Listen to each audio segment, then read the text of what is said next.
আমরা টিউবারকুলোসিসের অতিরিক্ত রোগগুলো নিয়ে কথা বলবেন, আলোচনা শুধু রোগ নিয়ে যদি কথা বলি, এই আলোচনা দীর্ঘায়িত হবে না। খালি দীর্ঘায়িত হবে বিষয়টা এরকম না, একঘেয়েমিও চলে আসবে। নিশ্চয়ই আমরা বরং বিশেষ জটিল কিছু অবস্থা নিয়ে আলোচনা করবো, যেগুলো টিউবারকুলোসিসের অধীন হতে পারে। টিউবারকুলোসিসের চর্মপীড়া এটা কতটা ধরনের আছে এভাবে বক্তৃতা দিয়ে সেটা বোঝানো সম্ভব না। তবে মনে রাখতে হবে টিউবারকুলোসিসের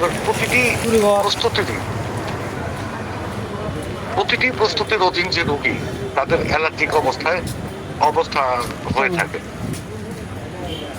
আমরা এর আগে নেট্রাম কার্বোডিকামের ক্লাসে বলেছিলাম, খাদ্যের সংবেদনশীলতা অর্থাৎ ফুড অ্যালার্জির শীর্ষে রয়েছে নেট্রাম কার্বোডিকামের রোগী, আর দ্বিতীয় বা তৃতীয় অবস্থানে টিউবারকুলোসিস এবং আর একটা ওষুধ হল আর্সেনিকাম। এই আর্সেনিক অ্যালবাম টিউবারকুলোসিস এটা দ্বিতীয় অবস্থান নিয়ে ফাইট করে ফুড অ্যালার্জির ক্ষেত্রে। আর এটা ফুড অ্যালার্জির জন্য শীর্ষের ওষুধটা হলো নেট্রাম কার্বোনিকাম। কিন্তু সার্বিকভাবে অ্যালার্জিক অবস্থান বিবেচনায় টিউবারকুলোসিসের অবস্থান শীর্ষে বলে আমি মনে করি। কিন্তু ফুড অ্যালার্জি বাদ দিয়ে total allergy, cold allergy, dust allergy, food allergy বা সব ধরনের অ্যালার্জির অবস্থাটা যদি আমরা ধরি, তাহলে শীর্ষস্থানীয় ওষুধটা হলো টিউবারকুলোসিস। এটা আমার ব্যক্তিগত মতামত, আমার এক্সপিরিয়েন্স থেকে আমি বলছি ওইসব রোগীর কথা যাদের সমস্যাগুলোকে অ্যালোপ্যাথিক চিকিৎসকেরা নিছক অ্যালার্জি বলেই অভিহিত করে থাকেন। আরো একটা বিষয় মনে রাখতে হবে, যখন টিউবারকুলাস মায়োজমটি রোগীর মধ্যে সক্রিয়ভাবে প্রবাহমান থাকে, অতিরিক্ত পরিশ্রম, অনিয়মিত তান্ত্রিক জীবনযাপন, মাত্রাতিরিক্ত যৌনাচার ইত্যাদির কারণে যাদের শরীরের জৈবিক শক্তি ভেঙে পড়তে শুরু করে, ক্লান্তি তাদের আঁকড়ে ধরে, এই সময়টাতে আমরা দেখতে পাই খুব সহজে তাদের ঠান্ডা লেগে যাচ্ছে। এই অংশটা, যে অংশটা আমি বললাম, এটা একটা মানে সূত্রের মতো, থিওরির মতো। এটা আমি আবার রিপিট করে একটু মনোযোগ দিয়ে শুনবেন। যখন টিউবারকুলাস মায়োজমটি রোগীর মধ্যে সক্রিয়ভাবে থাকে, মানে এটা অ্যাক্টিভ অবস্থায় থাকে, অতিরিক্ত পরিশ্রম, অনিয়মতান্ত্রিক জীবনযাপন, মাত্রা অতিরিক্ত যৌনাচার ইত্যাদির কারণে তাদের শরীরের জৈবিক শক্তি ভেঙে পড়তে শুরু করে, ওই অ্যাক্টিভিটিসের টিউবারকুলাসের প্রভাবই তাদের এই কর্মকাণ্ডগুলো দেখা দেয় এবং তাদের শরীর ভেঙে পড়তে শুরু করে, ক্লান্তি তাদের আঁকড়ে ধরে। এই সময়টাতে আমরা দেখতে পাই খুব সহজেই তার ঠান্ডা লেগে যাচ্ছে। অ্যালোপ্যাথিক চিকিৎসকেরা যেটাকে ক্রনিক কোল্ড অ্যালার্জি বা কোরাইজা নামে অভিহিত করে থাকে। বছরে তাদের 4 বার 5 বার বা 6 বার ঠান্ডা লাগছে। 6 বার ঠান্ডা লাগলে কি, প্রতি 2 বার অন্তর ঠান্ডা লাগছে। একবার ঠান্ডা লেগে গেলে তার সেরে ওঠার আগেই আবার ঠান্ডা লেগে যাচ্ছে, সেরে উঠতে না উঠতেই আবার ঠান্ডা লাগছে। তাদের চিকিৎসায় টিউবারকুলোসিসের কিছু নাই বললেই চলে, টিউবারকুলোসিস বমি নামে। এখন এই ক্ষেত্রে আর একটু কথা বলে রাখি, যদি একটা ঠান্ডা লাগছে, ঠান্ডাটা একটু কম ওষুধ দেওয়ার পরে কিন্তু কমে আবার বেড়ে গেছে, আবার ওষুধ দেওয়ার পরে আবার একটু কমে আছে, কিন্তু এটা ভালো হয়নি, ওই অবস্থায় আবার বেড়ে গেছে, তাহলে কিন্তু টিউবারকুলোসিস বমি নামে কাজ হবে না। ওইখানে আপনি বেসিলিনামের কথা চিন্তা করবেন। টিউবারকুলোসিস বেসিলিনাম আমরা বলছিলাম, টিউবারকুলোসিস আচ্ছা,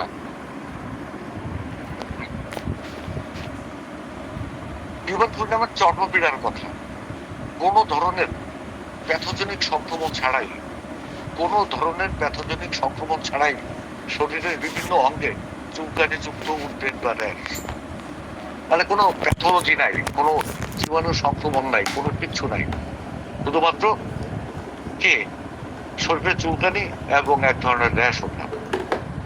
চর্মরোগ বিশেষজ্ঞরা যাকে শুধু এক ধরনের অ্যালার্জিক অবস্থা বলে থাকেন, এগুলো যথেষ্ট লালাভ হবে, অর্থাৎ এটার মধ্যে রেডনেস থাকে, আক্রান্ত স্থানের চামড়া কুঞ্চিত হয়ে যায়, এগুলো ছোট ছোট বিন্দুর মতো, যা থেকে চুলকানোর পর রক্ত বের হয়, ভীষণ চুলকানি যুক্ত। এই ধরনের অদম্য প্রকৃতির চর্মপীড়ার চিকিৎসায় টিউবারকুলোসিস ছাড়া খুব একটা সুবিধা করা যায় না। আপনি হয়তো দেখবেন রোগীর রাস বৃদ্ধি মার্সলের সদৃশ, আপনার মনে হবে যে মার্সল রোগের লক্ষণগুলো লিলিয়াম টিগরি নামের মতো অথবা সিপিয়া সদৃশ, নয়তো আপনার কাছে মনে হবে মেজেরিয়ামই উপযুক্ত। রেফ্র্যাক্টারাইজেশন করে আপনি হয়তো গ্রাফাইটিস বা পেট্রোলিয়াম নির্বাচন করবেন। আবার এমনও হতে পারে কনস্টিটিউশনালি রোগীটি নেট্রাল সালফিউরিক অ্যাসিড, লাইকোপোডিয়াম বা সাইলেশিয়াম। এরপরও আপনি ওই রোগীর জন্য কোনো কিছুই করতে পারবেন না যদি রোগী টিউবারকুলাস মায়াজমের হন এবং আপনি তার জন্য টিউবারকুলিন নামের কোনো একটি প্রস্তুতি নির্বাচন করে ব্যবস্থা না দিতে পারেন। কিচ্ছু হবে না, কিচ্ছু করতে পারবেন না, ওটা যেরকম সেরকম থাকবে। তাহলে কি এটা আপনার নিয়ন্ত্রণে আনতে, কন্ট্রোলে আনতে প্রথমত আপনাকে টিউবারকুলিন নামের একটা প্রিপারেশন দিয়ে নিতে হবে। টিউবারকুলিন নামের আরেক ধরনের অ্যালার্জিক অবস্থা রয়েছে যাকে একসময় বলা হতো ক্ষৌরকুণ্ড বা বারবার্স ইচ। আমরা পুরোনো দিনের গ্রন্থগুলোতে পাই নেট্রামিউটিকাম সালফারোটিন ব্যক্তিদের বারবার্স ইচের সমস্যাটি হয়ে থাকে। এটা পুরানো দিনের যে পুরোনো মেটেমেটিক আছে সেগুলোর মধ্যে পাবেন। আপনি যদি ওই এলাকার উপরে আপনার রাস্তাকে সীমাবদ্ধ রাখেন তাহলে আপনি ভুল করবেন। বারবার সিচের চিকিৎসায় আপনাকে বারবার ব্যর্থতাই এনে দিবে। বারবার সিচ হলো, বারবার শব্দের অর্থ যারা চুলদারি কাটেন নাপিত, আর ইচ হলো এই চুলদারি কাটার কারণে খুরের স্পর্শ লেগে এক ধরনের চুলকানি দেখা দেয় যেটাকে বারবার ইচ বলে। বারবার চিচও অদম্য প্রকৃতির এক ধরনের চর্মপীড়া। প্রত্যেকটা পশমের গোড়ায় গোড়ায় গোটা ওঠে, প্রত্যেকটা পশমের গোড়ায় গোড়ায়, যা টিউবারকুলাস মায়াজমের অধীন। টিউবারকুলিনাম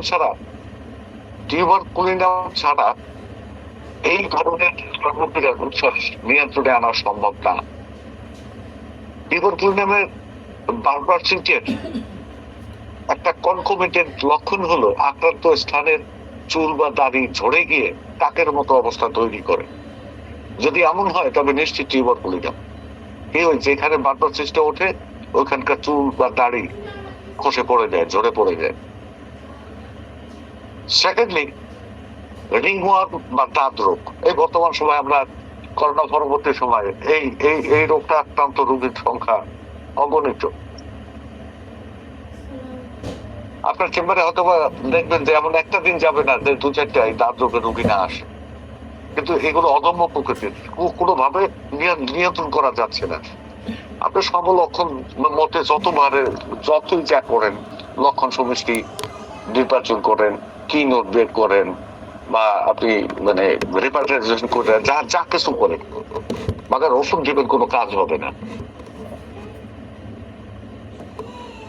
বিশেষ এক ধরনের দাঁত রোগ আক্রান্ত রোগী আমরা পেয়ে থাকি যাদের দাঁত রোগ উপসর্গগুলো দুর্দমনীয় প্রকৃতির, মানে কোনোভাবেই এটাকে নিয়ন্ত্রণ করা যায় না।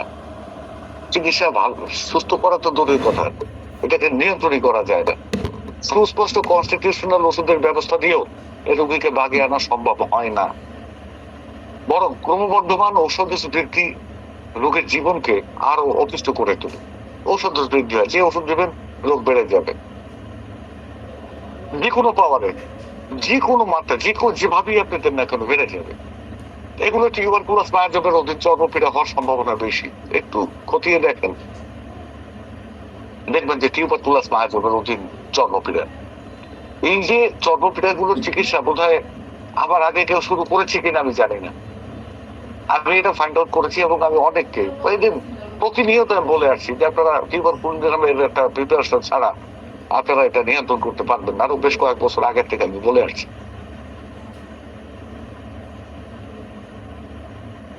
আচ্ছা, এই যে চর্মপীড়া গুলো এটা প্রধানত 2টা ধরনের হয়ে থাকে। তো এটার আবার ধরন 2টা। প্রথমত শুকনো বিন্দুর মতো দলবদ্ধ উদ্ভিদ, শরীরের যে কোনো জায়গায় হতে পারে। লক্ষ্য করলে দেখা যায় গাছের পাতার মতো আঁকা বাঁকা লাইনিং তৈরি করে। গাছের পাতা যেমন আঁকা বাঁকা থাকে না, ওই চর্মরোগের চারপাশে ওইরকম একটা লাইনিং তৈরি করে। এগুলো থেকে কোনো রস বের হয় না, প্রচন্ড চুলকানি থাকে। আক্রান্ত স্থানের বাইরের দিকটা রক্তাভ বা লাল রঙের, চুলকানোর পর রক্তাক্ত হয়ে যায়। এটার আরেকটা ধরন আছে লাইনিং গুলো দেখতে প্রজাপতির পাখার মতো অথবা প্রজাপতির শরীরের কোনো অঙ্গের মতো। একটা উইংস অফ বাটারফ্লাই, প্রজাপতির পাখা কিরকম ওই রকম আকৃতি হতে পারে, বা বাটারফ্লাইয়ের বডিটা কিরকম ওরকম আকৃতি হতে পারে। এটা সাধারণত এই চিবুকে, গালে, কানের গোড়ায়, গলায়, এই সমস্ত জায়গায় শো হয় বেশি। এটার চারপাশে রক্তাভাব থাকে। এই ধরনের রিংওয়ার্ম গুলো সাধারণত বৃত্তাকারের হয় না। একটু অনুসন্ধান করুন, দেখবেন রোগীটির জীবনধারায় টিউবারকুলাস মায়াজমটি সক্রিয়ভাবে প্রবাহমান আছে। So you have to give that very person 1 or 2 single dose or a single dose of tuberculum bovinum. এটা টিউবারকুলামের বভিনামের এই যে ধরনটা বললাম, এটা টিউবারকুলাম বভিনাম, ব্যাসিলিনাম চিন্তা করা যাবে না। আমি আমার অভিজ্ঞতা থেকে বলছি, রিংওয়ার্মের এই ধরনটির জন্য প্রথম ব্যবস্থাপত্রে অবশ্যই টিউবারকুলাম বভিনাম ব্যবস্থা দিতে হবে। অল্প সময়ের মধ্যে রোগীর রোগ লক্ষণের তীব্রতা কমে আসবে, সহনশীল পর্যায়ে চলে আসবে। এরপর প্রয়োজন অনুসারে তার কনস্টিটিউশনাল ওষুধ শুরু করা যেতে পারে। আমরা যদি এই প্রক্রিয়ায় চিকিৎসা করতে পারি, তাহলে রোগীর নির্মল আরোগ্য বা প্রকৃত আরোগ্য নিশ্চিত করতে পারবো। আর যদি তা না হয়, ব্যর্থতার সঙ্গে আর একটা বিষয় যুক্ত হবে, তা হচ্ছে চিকিৎসক হিসাবে অর্জিত সুনাম নষ্ট হয়ে যাওয়া।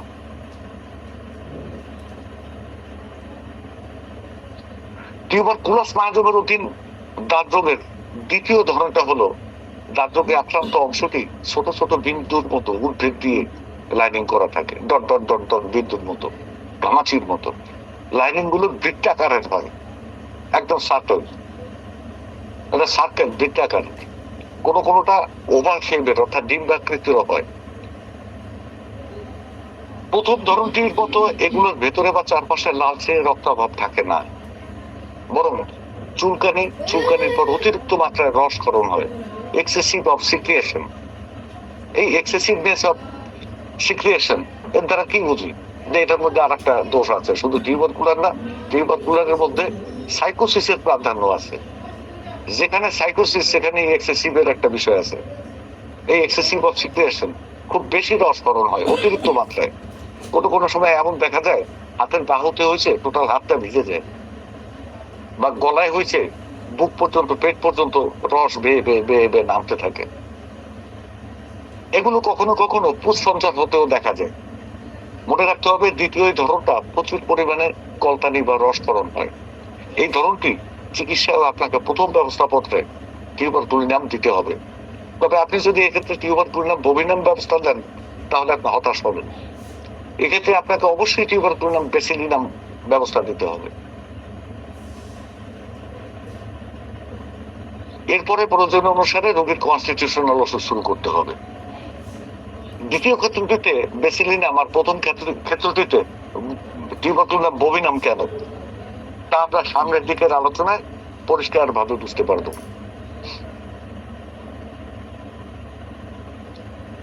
টিউবারকুলাম নিয়ে প্রথম পর্বের ক্লাসে আলোচনার সারাংশ নিরূপণ করলে আমরা পাই অতিমাত্রায় রোমান্টিক, অতিমাত্রায় অপূর্ণতাবোধ বা অতিরিক্ত অবস্থা। আমরা বলেছিলাম চিরন্তন অতিরিক্ত আত্মা। যে ব্যক্তি টিউবারকুলাম বভিনামকে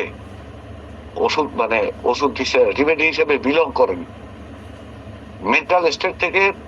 মেন্টাল স্টেটটা আমরা পর্যালোচনা করলে বলতে পারি চিরন্তন অতিরিক্ত আত্মা, ডিসস্যাটিসফাইড, একদম ইউনিভার্সাল ডিসস্যাটিসফাইড সোল। এটা হবে টিউবারকুলাম। তার ডিসস্যাটিসফ্যাকশনটা থাকে প্রেজেন্ট কন্ডিশন নিয়ে, বর্তমান অবস্থাটা নিয়ে। অতীত নিয়ে ভাবেন না, বর্তমান অবস্থায় অসন্তুষ্টি, ভবিষ্যতে আরো ভালো চাই, আরো কিছু চাই, আমি একসঙ্গে সবকিছু চাই, এরকম একটা অনুভূতি তার মধ্যে কাজ করে। এই যে অনুভূতির চাকায় পিষ্ট হতে হতে তার মানব দেহ অর্থাৎ জৈবিক শরীরটা আস্তে আস্তে আস্তে আস্তে দৌড়ে বুঝছে, একদম ক্ষয়িত হতে হতে হতে হতে হতে নিঃশেষ হয়ে যায়। আমরা বলেছিলাম, আচ্ছা, টিউবারকুলাম যথেষ্ট উৎসাহী, কিন্তু পরক্ষণেই আবার মহাবিরক্ত। তার জীবনের প্রতিটি ক্ষেত্রে পরিবর্তন চাই, নিরন্তর পরিবর্তন প্রত্যাশী। তিনি এক জায়গায় স্থির থাকতে পারেন না। একজন মানুষের প্রেম ভালোবাসায় তিনি তুষ্ট হতে পারেন না, একই কাজে দীর্ঘ সময় থিত হতে পারেন না। সুতরাং মানসিকতা, প্রেম, ভালোবাসা সহ আবেগীয় বিষয়গুলো সবসময় পরিবর্তনশীল, ভ্রাম্যমান। আর এই অবস্থা থেকেই ভ্রমণের আকাঙ্ক্ষা বা ডেজায়ার টু ট্রাভেল, এই বিষয়টির উৎপত্তি। টিউবারকুলামের ভ্রমণের আকাঙ্ক্ষা তীব্র, তিনি একই স্থানে বারবার ভ্রমণ খুব একটা পছন্দ করেন না। ভ্রমণের আকাঙ্ক্ষা তীব্র, বাট একই স্থানে ভ্রমণ পছন্দ করেন না। ভ্রমণের আগেই তিনি মনে মনে স্থির করেন কোথায় যাবেন। তিনি যদি ফিজিক্যালি ভ্রমণে অক্ষম বা অসমর্থ হন, তাহলে তিনি মানসিকভাবে ভ্রমণ শুরু করেন। ভূগোল ভিত্তিক ম্যাগাজিন পড়তে শুরু করেন, ভ্রমণ বিষয়ক বই পড়েন, টেলিভিশনের সম্মোহিতের মতো ভ্রমণ বিষয়ক অনুষ্ঠানগুলো দেখতে থাকেন, ভ্রমণ সংক্রান্ত ব্লগ, প্রামাণ্যচিত্র, চলচ্চিত্র দেখেন। তিনি তার সব কাজ খাওয়া দাওয়া বাদ দিয়ে এগুলো নিয়ে পড়ে থাকেন। ভাস্কো দা গামার নাম, তার কর্ম সম্পর্কে আমরা সবাই জানি যে উনি আমেরিকা আবিষ্কার করেছিলেন। আমার মনে হয় ভাস্কো দা গামা একজন টিউবারকুলাস ব্যক্তিত্ব ছিলেন। আমি জানি না তার লাইফ হিস্ট্রিটা অত ভালো জানি না, তার মৃত্যু কেমন হয়েছে কি আমি জানি না, কিন্তু তাকে আমার এটা মনে হচ্ছে। আমরা আলোচনা থেকে ধারণা নিতে পেরেছি যে টিউবারকুলিনাম এমন একটা ওষুধ যেটি বেশিরভাগ সময় ওইসব রোগীর জন্য ব্যবস্থা দেওয়া হয় যার টিউবারকুলোসিস বা যক্ষা আক্রান্ত হওয়ার ইতিহাস থাকে, অথবা তার বাবা মায়ের টিউবারকুলোসিস সংক্রমণের ইতিহাস আছে, অথবা তার পরিবারের ঘনিষ্ঠ কোনো সদস্য যার সঙ্গে তার রক্তের সম্পর্ক রয়েছে, এমন ব্যক্তির টিউবারকুলোসিস সংক্রমণের ইতিহাস আছে। তবে এক্ষেত্রে একটা বিষয় আমাদের মনে রাখা জরুরি, খুবই জরুরি, একটা বিষয় মনে রাখা খুবই জরুরি।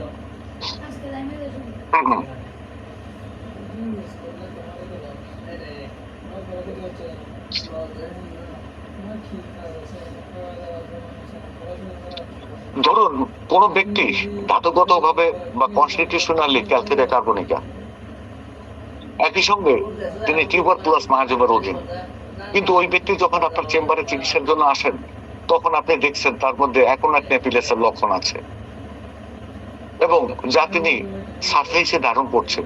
একদম সরি, এই অ্যাকোনাইট নেপিলাসের লক্ষণটা তার একদম একদম উপরের দিকে, এইটা বর্তমান লক্ষণ। রোগীটি মারাত্মক কোনো ঘটনার মুখোমুখি হয়ে ভয় পেয়ে অ্যাকোনাইট নেপিলাসের সদৃশ অবস্থায় আছেন, তখন আপনি কি করবেন? কনস্টিটিউশন হলো ক্যালকেরিয়া, আর হলো ডায়াথেসিস হলো টিউবারকুলাস, আর রোগীটা এখন আছে অ্যাকোনাইটে। আমি এইটুকুর জন্য প্রথম ব্যবস্থাপত্রে অবশ্যই অ্যাকোনাইট নেপিলাস রাখবো, এরপর পর্যায়ক্রমে টিউবারকুলিনাম ও ক্যালকেরিয়া কার্বনিকের ব্যবস্থা দেবো। কারণ আমি যদি তার জন্য কনস্টিটিউশনাল ওষুধ ক্যালকেরিয়া কার্বনিকা দেই তাহলে ওষুধটি কোনো কাজই করবে না, কেননা টিউবারকুলাস মায়াজমটি এই রোগীতে প্রবাহমান আছে। মায়াজমের বাধা বেশ বড় বাধা, আর যদি কাজ করেও তাহলে টিউবারকুলাস মায়াজমটি আরো তীব্রতা পাবে। কনস্টিটিউশন ওষুধটা দিলে হ্যাঁ রোগী কিছু বেনিফিট পাবে, কিন্তু টিউবারকুলাস মায়াজমটা আরো শক্তিশালী হবে। পাশাপাশি অ্যাকোনাইটের যে লক্ষণটা আছে এটা সাপ্রেসড হয়ে যাওয়ার সম্ভাবনা আছে এবং সাপ্রেসড হবে। আবার রোগটির জন্য আমি যদি ওই রোগীটির জন্য আমি যদি প্রথমেই টিউবারকুলিনাম রাখি তাহলে অ্যাকোনাইট অবশ্যই সাপ্রেসড হবে। তার ধাতুগত ওষুধ ক্যালকেরিয়া কার্বনিকা লক্ষণের কার্বনিকার লক্ষণগুলো সারফেসে চলে আসবে। দ্বিতীয় ব্যবস্থাপত্রে আবার যখন ক্যালকেরিয়া কার্বনিকা দেওয়া হবে তখন আবার অ্যাকোনাইটের লক্ষণ সারফেসে চলে আসবে। তাহলে কি ওভাবেও চিকিৎসা করতে পারেন, কিন্তু এই ক্ষেত্রে যেটা হয় সারফেসিয়েন্টটা আগে সরাই নেবেন। যদি তিনটা ওষুধ বুঝি আমরা দুইয়ের অধিক ওষুধ রোগীর জন্য ব্যবস্থা দিতে হবে, তো সেক্ষেত্রে টিউবারকুলিনাম বভিনামটা বা ডায়াথেসিস গত ওষুধটা অ্যাডভান্স দেওয়া যাবে না। আর যদি দুটো ওষুধ, এটা টিউবারকুলাস মায়াজম এবং রোগীর একটা কনস্টিটিউশনাল রেমেডি আছে, সেই ক্ষেত্রে আমরা টিউবারকুলিনামটা আগে ব্যবস্থা দেব। সতর্কতার সঙ্গে চিকিৎসা করতে না পারলে এখন একটা লক্ষণগুলো একসময় বিলুপ্ত হয়ে যাবে। তখন ধীরে ধীরে রোগীর মধ্যে নতুন কিছু জটিলতা দেখা দিতে পারে, তার কোনো নিউরোপ্যাথোলজি ডেভেলপ করতে শুরু করবে, তিনি প্যানিক ডিসঅর্ডারের রোগীতে পরিণত হতে পারেন। আরো কিছুকাল পরে হয়তো তার অবসেসিভ কম্পালসিভ ডিসঅর্ডার বা ওসিডি দেখা দিবে, অথবা এই রোগীর মধ্যে বিভিন্ন ধরনের ফোবিয়া বা ফোবিয়াটিক সিনড্রোম দেখা দিতে পারে। সো আমাদের সাবধানতা অবলম্বন করতে হবে। এই রোগীর চিকিৎসার সঠিক পথ হলো প্রথমে অ্যাকোনাইট নেপিলাস, এরপরে প্রবাহমান টিউবারকুলাস মায়োজমের নিয়ন্ত্রণ। যখন আমরা নিয়ন্ত্রণটা করতে পারবো, প্রয়োজনে টিউবারকুলিনামের উপযুক্ত একটা প্রস্তুতি, এবং সবশেষ তার ধাতুগত ওষুধটা, এবং ধাতুগত মাধুর্য যখন আমরা এস্টাবলিশ করতে পারবো, তখন নিঃসন্দেহে আমরা বলবো যে না, আমরা এই রোগীটার কনস্টিটিউশনাল এবং মায়োজেমেটিক ট্রিটমেন্ট বা ডায়ালিসিসগত ট্রিটমেন্টটা কমপ্লিট করতে পেরেছি। যদি এর ব্যত্যয় ঘটে, ব্যত্যয় হয়, তাহলে কি হবে? আমার অজ্ঞতা বা আমার অদূরদর্শিতার কারণে এই রোগীর অবস্থার উন্নতি তো দূরের কথা, উন্নতি তো হবেই না। আচ্ছা, একটু অপেক্ষা করেন, একটু।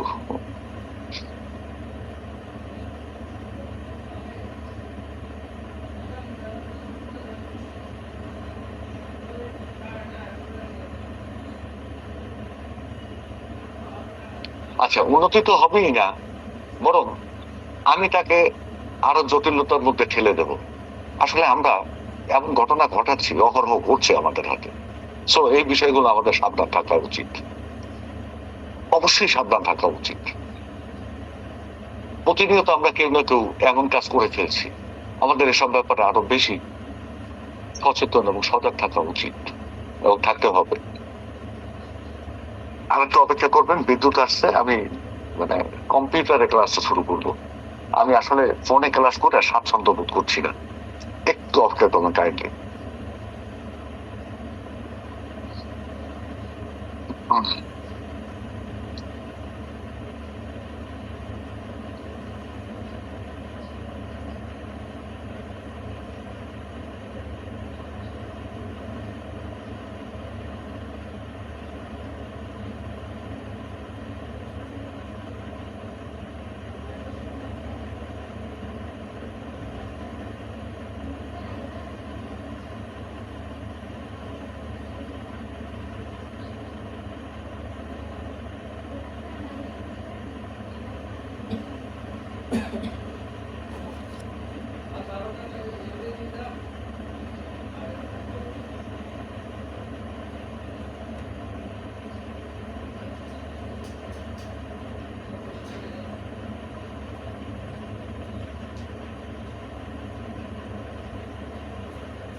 আসসালামু আলাইকুম। কিছু শোনা যাচ্ছে না, স্যার কি বের হয়ে গেছে? না না না, একটু অপেক্ষা করেন। সরি।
আচ্ছা, আমাকে শোনা যাচ্ছে?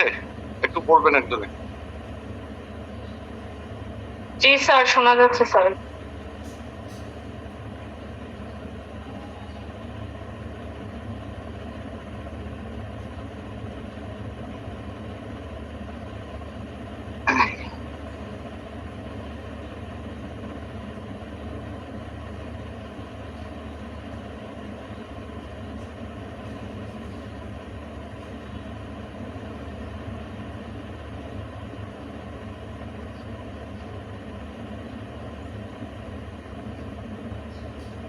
Thank you. ক্লিয়ার শোনা যাচ্ছে তো? জি স্যার, শোনা যাচ্ছে স্যার। শোনা যাচ্ছে। ফাইন। এখন স্বাচ্ছন্দ্যের কথা বলা যাবে, ফোনে আমি কথা বলতে পারিনি।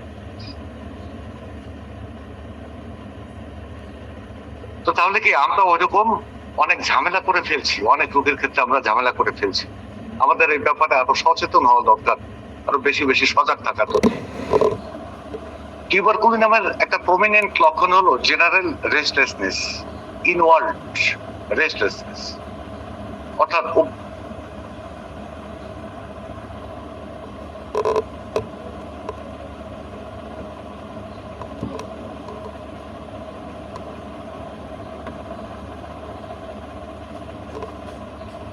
স্যার শোনা যাচ্ছে না আপনাকে? স্যার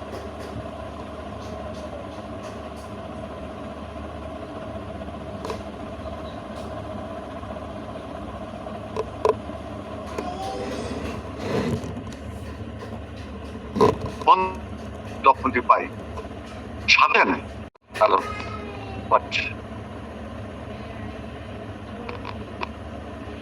শুনতে পাচ্ছেন?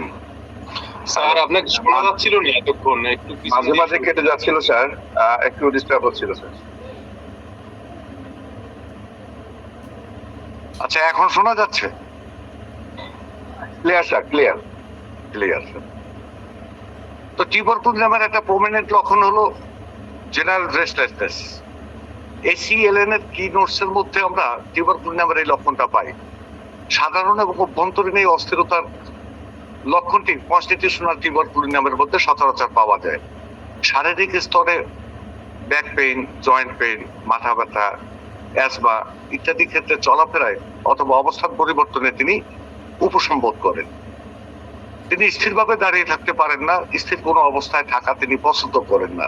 তাকে দ্রুত হাঁটতে হয়, ঘরের বাইরের কাজে যেতে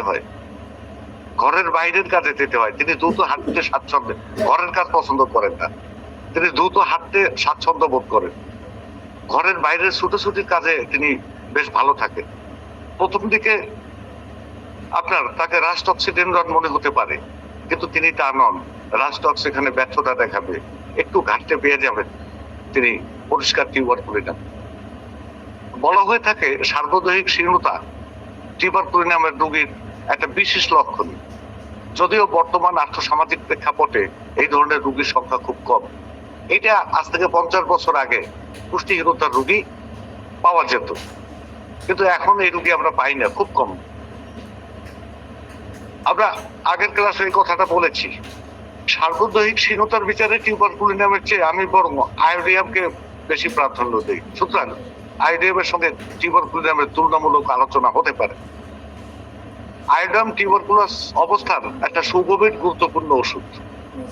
আমার পেশাগত জীবনে আমি কোনো রোগীর ক্ষেত্রে আয়োডিয়ামের পরে টিউবারকুলোসিস নাম ওষুধটি ব্যবহার করতে হয়নি।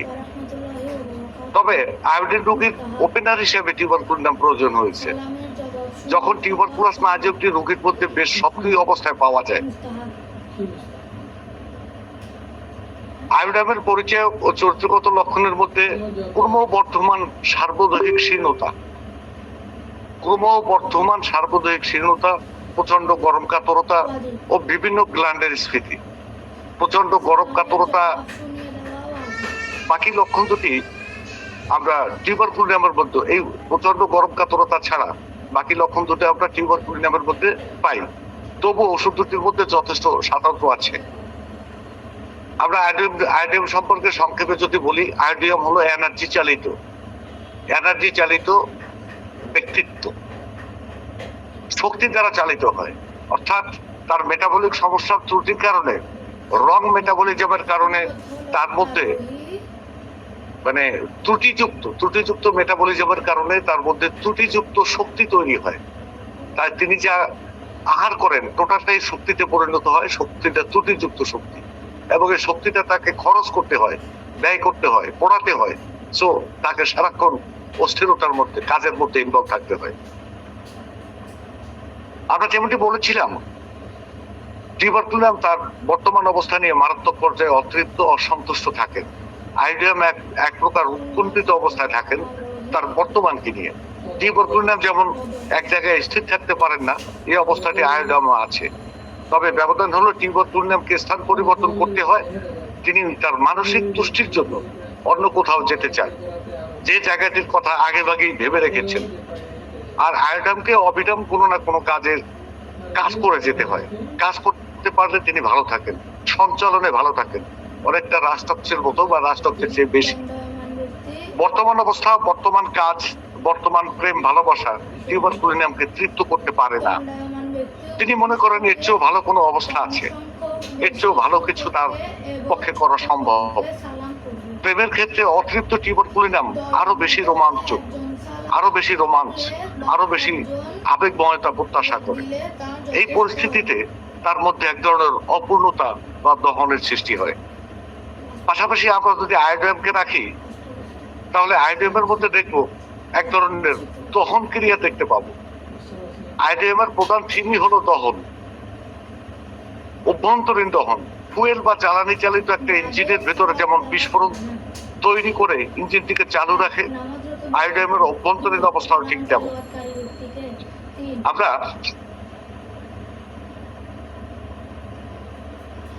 টিউবারকুলিনামের ক্ষেত্রে বলেছিলাম এই ওষুধের রোগী পরিচালিত হন তার আবেগ দ্বারা। টিউবারকুলিনাম পুরোপুরি আবেগতাড়িত একটা ওষুধ, আবেগতাড়িত ব্যক্তিত্ব। পক্ষান্তরে আয়োডামের রোগী চালিত হন এনার্জি দ্বারা। আয়োডাম হলো এনার্জি চালিত, যতক্ষণ তার এনার্জি থাকে ততক্ষণ তাকে কাজ করতে হবে। তিনি স্থির থাকতে পারবেন না, এনার্জি শেষ তো তিনি স্থীমিত হয়ে পড়বেন। ফুয়েল বা জ্বালানি ফুরিয়ে গেলে যেমন ইঞ্জিন বন্ধ হয়ে যায়, ঠিক তেমনি অবস্থা। টিউবারকুলিনামের সার্বদেহিক শীর্ণতা, টিউবারকুলিনাম মানসিক ও আবেগীয় স্তর থেকে শুরু করে শারীরিক স্তর ও পরে ধীরে ধীরে মানবদের অন্যান্য স্তরকে বিকৃত করে দেয়। আর আয়োডাম প্রথমেই এনার্জি স্তরে হাইপার অ্যাক্টিভিটি প্রদর্শন করে, এরপর বিকৃতি শুরু হয় হরমোন স্তর ও শারীরিক স্তরে। আয়োডামের শারীরিক শীর্ণতার প্রধান কারণ হলো হরমোনজনিত বিশৃঙ্খলা। এটা আমার নিজস্ব মতামত। অ্যাব্রোটেনাম ও সার্বদেহিক শীর্ণতা আছে, ওষুধটির সঙ্গে টিউবারকুলিনামের যথেষ্ট নৈকট্য আছে ওষুধটির রোগ আক্রমণের বৈশিষ্ট্য সঙ্গে। টিউবারকুলিনামের একটি প্রকৃষ্ট লক্ষণ হলো রোগ আক্রমণের পৌনঃপুনিকতা। নির্দিষ্ট বা অনির্দিষ্ট সময়ের ব্যবধানে কোনো রোগ বারবার দেখা দিলে তা বেশিরভাগ ক্ষেত্রে টিউবারকুলিনাম নির্দেশক হয়। যদিও সালফার সহ আরো দুইটি ওষুধের মধ্যে আমরা এমন একটা অবস্থা পাই, বারবার রোগ আক্রমণের এই প্রবণতা যদি রোগীর একই অঙ্গে প্রকাশিত হয় তবে তা আরো নিশ্চিতভাবে টিউবারকুলিনামকে নির্দেশ করে। এক্ষেত্রে আরো কিছু বৈশিষ্ট্য লক্ষণীয়। রোগের আক্রমণগুলো হয় হঠাৎ করে, আবার তা হঠাৎই চলে যায়। আমাদের মধ্যে কেউ কেউ হয়তো এরকম অবস্থাকে রোগীটির অবদমিত বা সাপ্রেসড অবস্থা মনে করি, কিন্তু আদতে এটা প্রকৃত অবদমন বা সাপ্রেশন না। আমরা যদি একটু গভীরভাবে লক্ষ্য করি তাহলে বুঝতে পারবো এক্ষেত্রে টিউবারকুলিনামের সদা পরিবর্তনশীল অবস্থারই একটা রূপ বিকশিত থাকে। একজন রোগীর কথা বলি, সুরভি সুলতানা, বয়স 35, এক সন্তানের মা। সুরভির ছেলে স্বচ্ছ, স্বামীর নাম মাসুদ শিকদার। এরা এই তিনজনই এবং তাদের পরিবারের সবাই আমার রোগী। সুরভির ব্লিডিং পাইলস, অ্যানাল ফিস্টুলায় ভুগছিলেন। তিনি অ্যালোপ্যাথিক চিকিৎসা নিলেও তেমন ফল পাচ্ছিলেন না। তার বক্তব্য ছিল, আমি কোনো ওষুধ না খেলে যতদিন কষ্ট করতে হয়, অ্যালোপ্যাথিক ওষুধ খেলেও ঠিক ততদিন কষ্ট ভোগ করতে হয়। সমস্যাগুলো প্রতি মাসে অন্তত একবার দেখা দেয়, 5-6 দিন আমাকে ভোগান্তি পোহাতে হয়। আবার এমনিতেই সমস্যাগুলো কমে যায়, ওষুধে কোনো কাজ হয় বলে আমি মনে করি না। এটা অ্যালোপ্যাথিক ওষুধের কথা বলছি। এখানে আমরা সুরভির কাছ থেকে জানলাম তার রোগ লক্ষণগুলো প্রকাশের পৌনঃপুনিকতা আছে। প্রতি মাসে নির্দিষ্ট কিছু লক্ষণ দেখা দেয়, আবার এমনিতেই লক্ষণগুলো চলে যায়। এতে করে আমরা নিশ্চিত হতে পারি বারবার প্রকাশ পাওয়া লক্ষণগুলো সাপ্রেস বা অবদমিত হয় না, নিজস্ব গতিতে তীব্রতা হ্রাস পায় মাত্র। সুরভির পারিবারিক ইতিহাসে জানা যায় তার বাবার টিউবারকুলোসিস বা টিবি ছিল। বছর 4 আগে তার স্বামীও টিউবারকুলোসিসে আক্রান্ত হয়ে অ্যালোপ্যাথিক পদ্ধতিতে চিকিৎসা দেয়। দেখুন কি চমৎকার মেলবন্ধন, চমৎকার একটা মেলবন্ধন। বাবার টিউবারকুলোসিস ছিল আর তার নিজের এমন একটা সমস্যা যা টিউবারকুলোস মায়াজম সংশ্লিষ্ট। আবার রোগ লক্ষণ প্রকাশের ক্ষেত্রেও পৌনপুনিকতার প্রবণতা যা টিউবারকুলিনাম সদৃশ। শুধু এইসব বিবেচনাই না, মানসিক ও আবেগীয় দিকের মূল্যায়নে আমি সুরভির জন্য স্পষ্ট টিউবারকুলিনামের চিত্র পেয়েছি, যার জন্য টিউবারকুলিনাম 10 এর ব্যবস্থা দেই। এরপর থেকে সুরভির আর কখনো ওই কষ্টকর লক্ষণগুলো দেখা দেয়নি। তিনি বেশ ভালো আছেন, তার চেহারায় লাবণ্য ফিরে ফিরে আসতে শুরু করে, মানসিকতা, জীবনযাত্রা সবকিছু বদলে গেছে।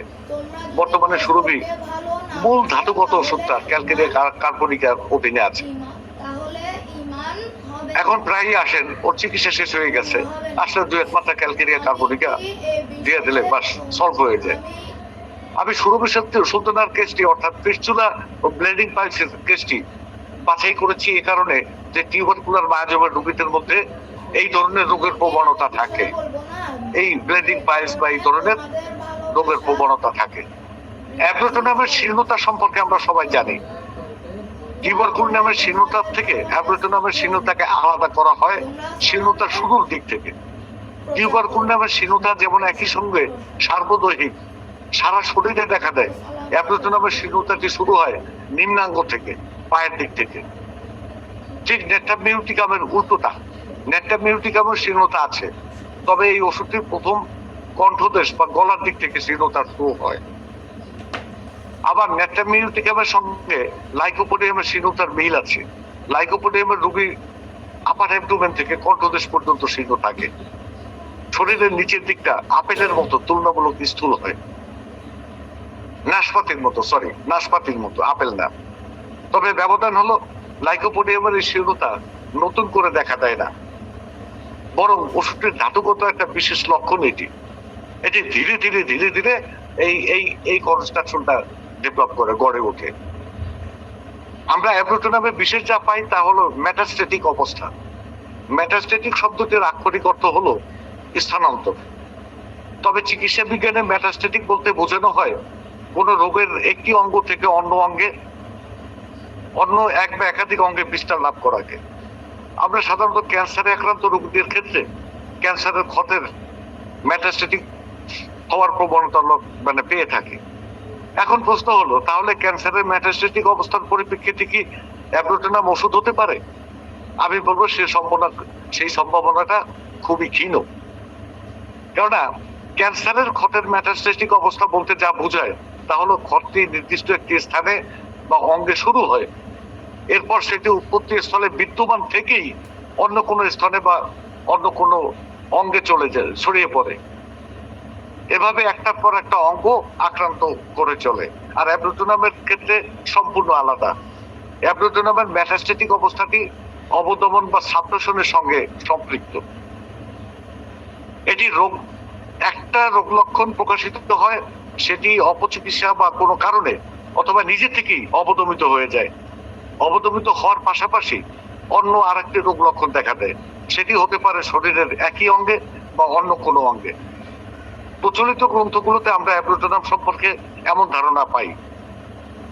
ধরুন কারো ডায়রিয়া হলো, অ্যালোপ্যাথিক চিকিৎসায় তার ডায়রিয়া ভালো হতে না হতেই প্রচন্ড কোষ্ঠকাঠিন্য অথবা সন্ধিবাত বা জয়েন্ট পেন দেখা দিল। এখানে অ্যাব্রোটোনাম ওষুধ হতে পারে, কারণ কোষ্ঠকাঠিন্য বা সন্ধিবাতের কারণ হলো অপচিকিৎসার ফলে অবদমিত ডায়রিয়া। আর রোগটি অবদমিত হয়ে রূপ বা স্থান পরিবর্তন করে ভিন্ন রূপে ভিন্ন স্থানে আত্মপ্রকাশ করেছে। করোনা ভাইরাসের দ্বিতীয় প্রকোপটি চলছিল, তখন আমার কাছে চিকিৎসার জন্য আসছিলেন একজন হোমিওপ্যাথিক ডাক্তার, নির্মল চন্দ্র ধর। ভদ্রলোক মারা গেছে পরে, এই গত বছর মারা গেছে। করোনা সংক্রমণের পরবর্তী সময়ে তিনি মারাত্মকভাবে করোনা সংক্রমিত হন এবং অ্যালোপ্যাথিক চিকিৎসা নেন। তার উচ্চমাত্রার ডায়াবেটিস দেখা দেয়। তার ডায়াবেটিস রক্তে শর্করা পাওয়া গেছিল 22.5। তার হাত পায়ের গাঁটগুলো তীব্র ব্যথাযুক্ত, ফোলা ছিল, পর্যায়ক্রমে পাতলা পায়খানা, কোষ্ঠকাঠিন্যে ভুগছিলেন। আমি নির্মল বাবুর জন্য অ্যাব্রোটোনাম ব্যবস্থা দিয়েছিলাম। অ্যাব্রোটোনাম তার আরোগ্যের ক্ষেত্রে জাদুকরী ফল দেখিয়েছে। 1.5 মাসের কম সময়ের মধ্যে তিনি পুরোপুরি স্বাভাবিক জীবনে ফিরে আসেন। ঠিক আছে, তার রক্তে শর্করার মাত্রা সহ সবকিছু স্বাভাবিক অবস্থায় চলে আসে। এরপর দীর্ঘদিন তিনি সুস্থ ছিলেন। বয়স্ক লোক, 75 বছর বয়সের মতো ছিল তখন। ছোট্ট একটা পর্যবেক্ষণের কথা বলে রাখি, আমরা টিউবারকুলিনাম শিশুর বর্ণনায় বলেছিলাম এদের শরীর বা মুখের ত্বকে এক এক জায়গায় এক এক ধরনের রং থাকে। সর্বোপরি যথেষ্ট পরিচ্ছন্ন থাকার পরও কাদাতে একটা ভাব থাকে। পক্ষান্তরে অ্যাব্রাটোনামের শিশুর ত্বক থাকে কুচকানো, ঢেলা, লুজ। আগেই ক্ষমা চেয়ে নিচ্ছি, অপরাধ নেবেন না। এটা আমি আরো একবার বলেছি, কয়েকবার বলেছি। অভিজ্ঞতা শেয়ার করতে গিয়ে আমাকে বলতে হচ্ছে। আমার দীর্ঘদিনের পর্যবেক্ষণে আমি দেখেছি অ্যাব্রাটোনামের শিশুদের মুখাবয়ব অনেকটা বানর শিশুর মতো মনে হয়, বানরের মতো মনে হয়। অর্থাৎ বানরমুখী শিশু। শুধু শিশু নয়, আমি অনেক পূর্ণবয়স্ক অ্যাব্রাটোনাম রোগী দেখেছি যাদের দেখতে অনেকটা বানরের মতো ফিগারটা। টিউবারকুলিনামের সঙ্গে অনেক সময় ফসফরাসের তুলনামূলক আলোচনা হয়ে থাকে। টিউবারকুলিনাম এবং ফসফরাস, এর কারণ হলো টিউবারকুলিনাম, ফসফরাস, কার্সিনোসিন, এই ওষুধগুলো একই লাইনের। যতদিনে হোমিওপ্যাথিক চিকিৎসকেরা কার্সিনোসিন ওষুধটা পাননি ততদিন পর্যন্ত কার্সিনোসিনের পরিবর্তে ফসফরাস ব্যবহার করেছে, এবং কোনো ক্ষেত্রে টিউবারকুলিনাম। আমরা এর আগে ফসফরাস বিষয়ে ক্লাসে বলেছিলাম, ফসফরাসের মূল থিম হচ্ছে ডিফিউশন। অপরদিকে টিউবারকুলিনামের মূল থিম হলো exploration from unfulfilment and discontent with dissatisfaction. তাহলে কি ফসফরাসের থিম হলো ডিফিউশন, আর এটা হলো কি exploration from unfulfilment and discontent with dissatisfaction. Phosphorus হলো ইউনিভার্সাল লাভার। টিউবারকুলিনামকে বলা হয় কসমোপলিটন পার্সন। কসমোপলিটন পার্সন অর্থ হলো বৈশ্বিক বা সার্বজনীন। কসমোপলিটন শব্দের অর্থ, এখানে আমরা কসমোপলিটনের অর্থটা শুধুমাত্র সার্বজনীনের মধ্যে আটকে রাখবো না। এই শব্দ দ্বারা এক ধরনের সেকুলারিজমকে বোঝায়। টিউবারকুলিনাম ভিন্ন মাত্রার সেকুলার। আবার ফসফরাস শিশুকে আমরা বলেছিলাম ইটারনাল চাইল্ড বা শাশ্বত শিশু। পক্ষান্তরে টিউবারকুলিনামের শিশুকে বলা হয় মোস্ট ইরিটেবল চাইল্ড বা খুবই বিরক্তিকর শিশু। টিউবারকুলিনাম শিশুকে আরো একটা বিশেষণে বিশেষিত করা হয় নো চাইল্ড। সে সবটাই না বলবে, সে কোনো কিছুতেই সন্তুষ্ট হয় না, সিনার শিশুর মতো, ক্যামোমিলার শিশুর মতো। আমরা সবাই এগুলো জানি।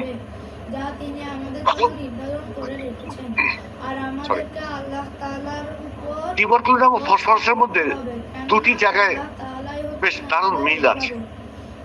প্রথমত, দুটি ওষুধই টিউবারকুলার গুণ সম্পন্ন। দ্বিতীয়ত, দুটি ওষুধই প্রচন্ড ভাবে আবেগ তাড়িত। তবে আবেগীয় ক্ষেত্রেও এ দুটি ওষুধের মধ্যে বেশ দূরত্ব আছে। ফসফরাসের আবেগ প্রকাশ বেশিরভাগ সময় তার প্রেম, ভালোবাসা, সম্পর্ক কেন্দ্রিক হয়ে থাকে। প্রেম ভালোবাসার ক্ষেত্রে তিনি অতিমাত্রায় আবেগী, অতিমাত্রায় রোমান্টিক। ফসফরাস ভালোবাসার মধ্যে তিনি যখন কোনো সম্পর্ক গড়ে তোলেন, এই ভালোবাসার মানুষটির জন্য, এই রিলেশনশিপটার জন্য তিনি নিজেকে উজাড় করে দেন, নিজেকে দুহাতে বিলিয়ে দেন, নিজেকে ভাসিয়ে দেন। ফসফরাস তার ভালোবাসার মানুষটির সবকিছুই মাধুর্যময় বলে মনে করেন। তিনি প্রতিটি মুহূর্তেই তার ভালোবাসার মানুষটির দ্বারা এক্সাইটেড হতে চান, বিমোহিত হতে চান। তার মধ্যে একটা আর্টিস্টিক মনোভাব আছে। এই ভালোবাসাটাকে শৈল্পিক ভাবে তিনি লালন করতে চান, এটাকে ধীরে ধীরে পূর্ণতা দিতে চান। এটা হলো ফসফরাস। আর টিউবারকুলিনাম প্রেম ভালোবাসায় নিজেকে পুরোপুরি সঁপে দিয়েও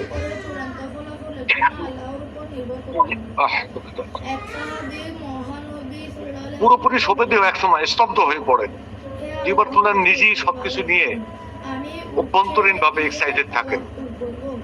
তাকে আর কে এক্সাইটেড করবে? নিজেই সবসময় এক্সাইটেড। তিনি যখন আরো বেশি এক্সাইটমেন্ট প্রত্যাশা করেন তখন তা কারো পক্ষেই পূরণ করা সম্ভব হয় না। তিনি বর্তমান বা চলমান সম্পর্কটি নিয়ে, রিলেশনশিপ নিয়ে সন্তুষ্ট থাকতে পারেন না। তার আরো বেশি রোমান্স, আরো বেশি তৃপ্তি চাই। তিনি অন্য কোনো নতুন সম্পর্কের বিষয়ে ভাবতে শুরু করেন এবং এক পর্যায়ে বর্তমান সম্পর্কটা ছেড়ে দিয়ে অচিরেই তিনি আবার নতুন সম্পর্কটা তৈরি করবেন এবং একটার পর একটা সম্পর্ক তৈরি করতে থাকেন। That is tuberculinum. এটা টিউবারকুলিনামের যে কোনো প্রিপারেশন হতে পারে।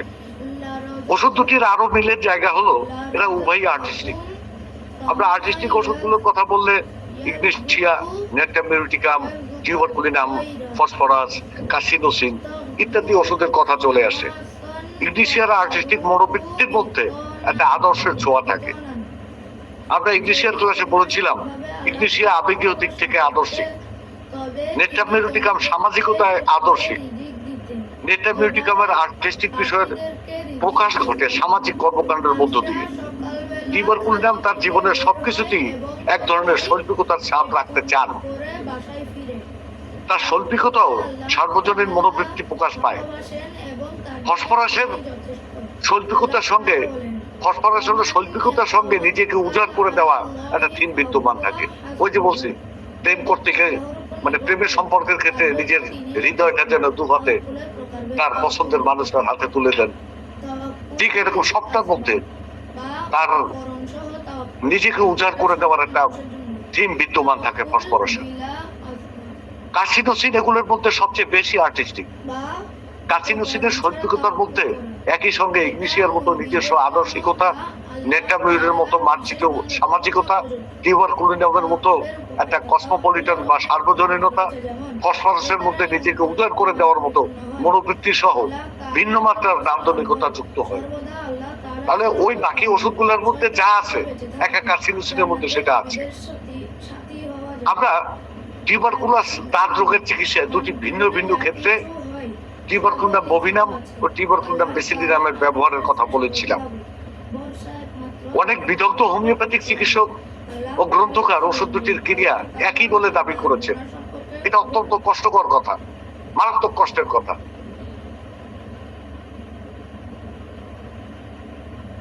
কখনই দুটি হোমিওপ্যাথিক ওষুধ একই রকম হতে পারে না, কোনোভাবেই হতে পারে না। কিন্তু এই টিউবারকুলিনাম বভিনাম এবং বেসিলিনাম সম্পর্কে অনেকেই দাবি করেছেন এই দুটার কাজ একই। নো, ব্যাপারটা অন্য জায়গায়। আমরা যদি হোমিওপ্যাথিক দর্শন ভালোভাবে অনুসরণ করি তাহলে অন্তত এতটুকু ধারণা অর্জন করতে পারি প্রতিটি হোমিওপ্যাথিক ওষুধের আলাদা কিছু বৈশিষ্ট্য, আলাদা কিছু মৌলিকত্ব থাকবে। পৃথিবীর একজন মানুষের সঙ্গে যেমন আরেকজন মানুষের সব দিক থেকে হুবহু মিল পাওয়া যায় না, সম্ভব না। প্রত্যেক ব্যক্তির স্বতন্ত্র একটা আইডেন্টিটি রয়েছে। প্রতিটি হোমিওপ্যাথিক ওষুধেরও ঠিক তেমন স্বতন্ত্র আছে এবং বিশেষত্ব আছে।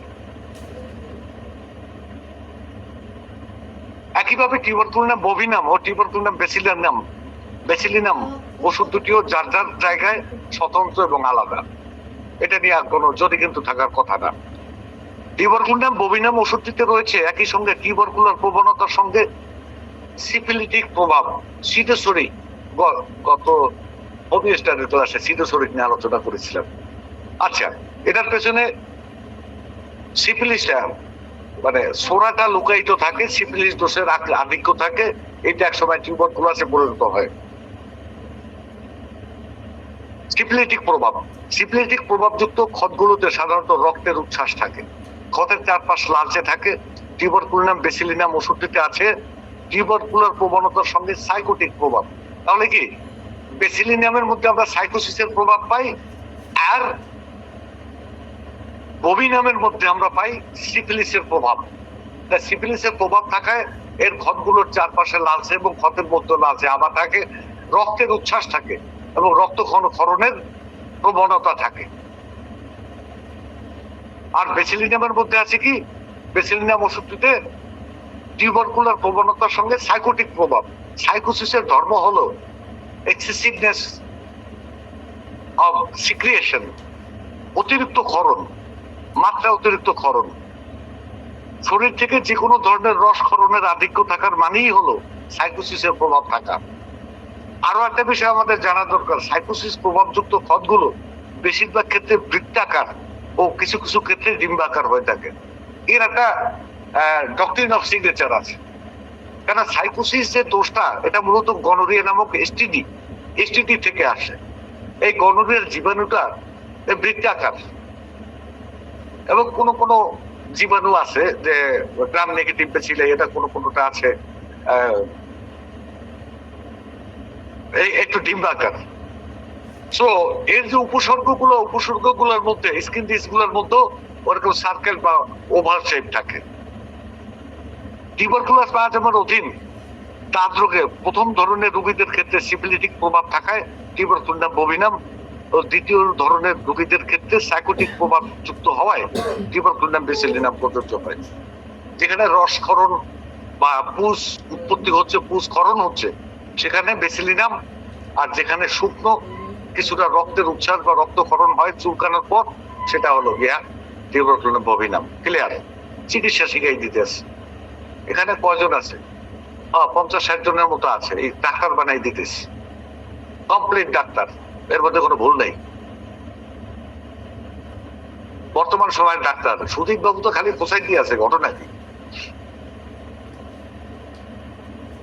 টিউবারকুলামের প্রথম পর্বের ক্লাসে প্রশ্নোত্তর পর্বে কেউ কোনো প্রশ্ন করেননি, তবে ক্লাসের পরে একজন চিকিৎসক ফোন করে যেতে চেয়েছেন টিউবারকুলোসিস পজিটিভ। এই সুদীপ বাবুর কথাই বলি। সুদীপ বাবু একসময় আমাকে ফোন করছে, স্যার টিউবারকুলোসিস পজিটিভ, এমন রোগীর ক্ষেত্রে টিউবারকুলামের কোনো প্রস্তুতি ব্যবহার করা যাবে কিনা, আর ব্যবহার করা গেলে এর বিধান কি? আসলে টিউবারকুলোসিস পজিটিভ এমন রোগীদের হোমিওপ্যাথিক পদ্ধতিতে চিকিৎসা করা বাংলাদেশের প্রেক্ষাপটে প্রচলিত নীতিমালা সমর্থন করে না। যে অ্যালোপ্যাথিক চিকিৎসা প্রোটোকল আছে বা চিকিৎসা নীতিমালা আছে, সে নীতিমালা সমর্থন করে না।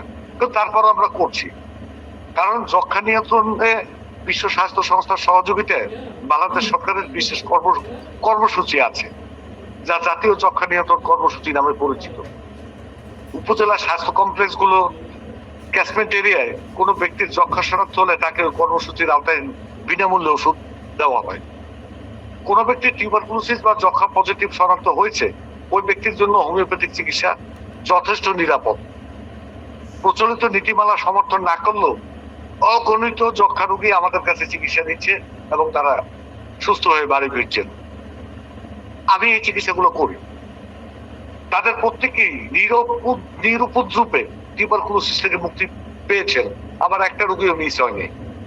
পাশাপাশি সুস্থ শরীর ও মানসিক অবস্থায় ফিরে আসছে, যা অ্যালোপ্যাথিক চিকিৎসায় কোনো কালেই সম্ভব না। প্রশ্ন হলো পজিটিভ রোগীদের সরাসরি টিউবারকুলাম দেওয়া যাবে কিনা। এক্ষেত্রে আমার উত্তর হলো অবশ্যই দেওয়া যাবে, তবে মনে রাখতে হবে টিউবারকুলোসিস পজিটিভ শুধুমাত্র এই কারণে কাউকে টিউবারকুলাম ব্যবস্থা দেওয়া যাবে না। এমনকি একটি মাত্র লক্ষণ বা দুটি কিনোট লক্ষণের উপরও ভিত্তি করে টিউবারকুলাম দেওয়া যাবে না। এক্ষেত্রে রোগীর সামগ্রিক শারীরিক, মানসিক, আবেগীয় অবস্থা বিবেচনা করে ওষুধ দিতে হবে। টোটালিটি অফ সিমটম যদি সমর্থন করে, পাশাপাশি রোগী যদি টিউবারকুলাস মায়াজমের অধীন হন, তাহলে টিউবারকুলোসিস পজিটিভ রোগীর ক্ষেত্রে টিউবারকুলাম ব্যবস্থা দেওয়া যাবে। বেশ কিছু যক্ষ্মা পজিটিভ রোগীর চিকিৎসায় টিউবারকুলাম ব্যবহারের অভিজ্ঞতা আমার আছে। একটা ধারণা আছে chronic urinary tract infection. Chronic urinary tract infection যখন উপযুক্ত লক্ষণ বিদ্যমান থাকা সত্ত্বেও মেডোরিনাম ব্যর্থ হয়, তখন টিউবারকুলাম অপথ্য হাতিয়ার হিসেবে কাজ করে। আমি মনে করি এই উক্তিটি ধ্রুব সত্য। বহুবার বহুজনের কাছে এটি প্রমাণিত। আসলে কেন এমন হয়, এ ব্যাপারে বুঝতে হলে টিউবারকুলাম ও মেডোরিনামের মধ্যে খুব বেশি তুলনা করতে হবে। আমরা আজকের আলোচনায় বলেছি টিউবারকুলামের একটা বিশেষত্ব হলো রিকারেন্সি বা পৌনঃপুনিকতা, অর্থাৎ কোন রোগ বা রোগ লক্ষণের বারবার ফিরে আসা। এমনকি হোমিওপ্যাথিক পদ্ধতিতে আপাত দৃষ্টিতে সঠিক ও সদৃশ ওষুধের মাধ্যমে চিকিৎসিত হওয়ার পরও রোগটি আবার দেখা দেয়।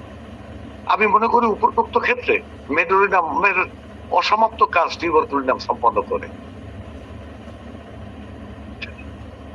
টিউবারকুলাম সম্পন্ন করে না, অসমাপ্ত কাজ না, বরং টিউবারকুলি নামেরই নির্ধারিত ক্ষেত্রে রোগীতে মানে ভুল করে বা অজ্ঞতাবশত মেডোরিনাম দেওয়া হচ্ছিল।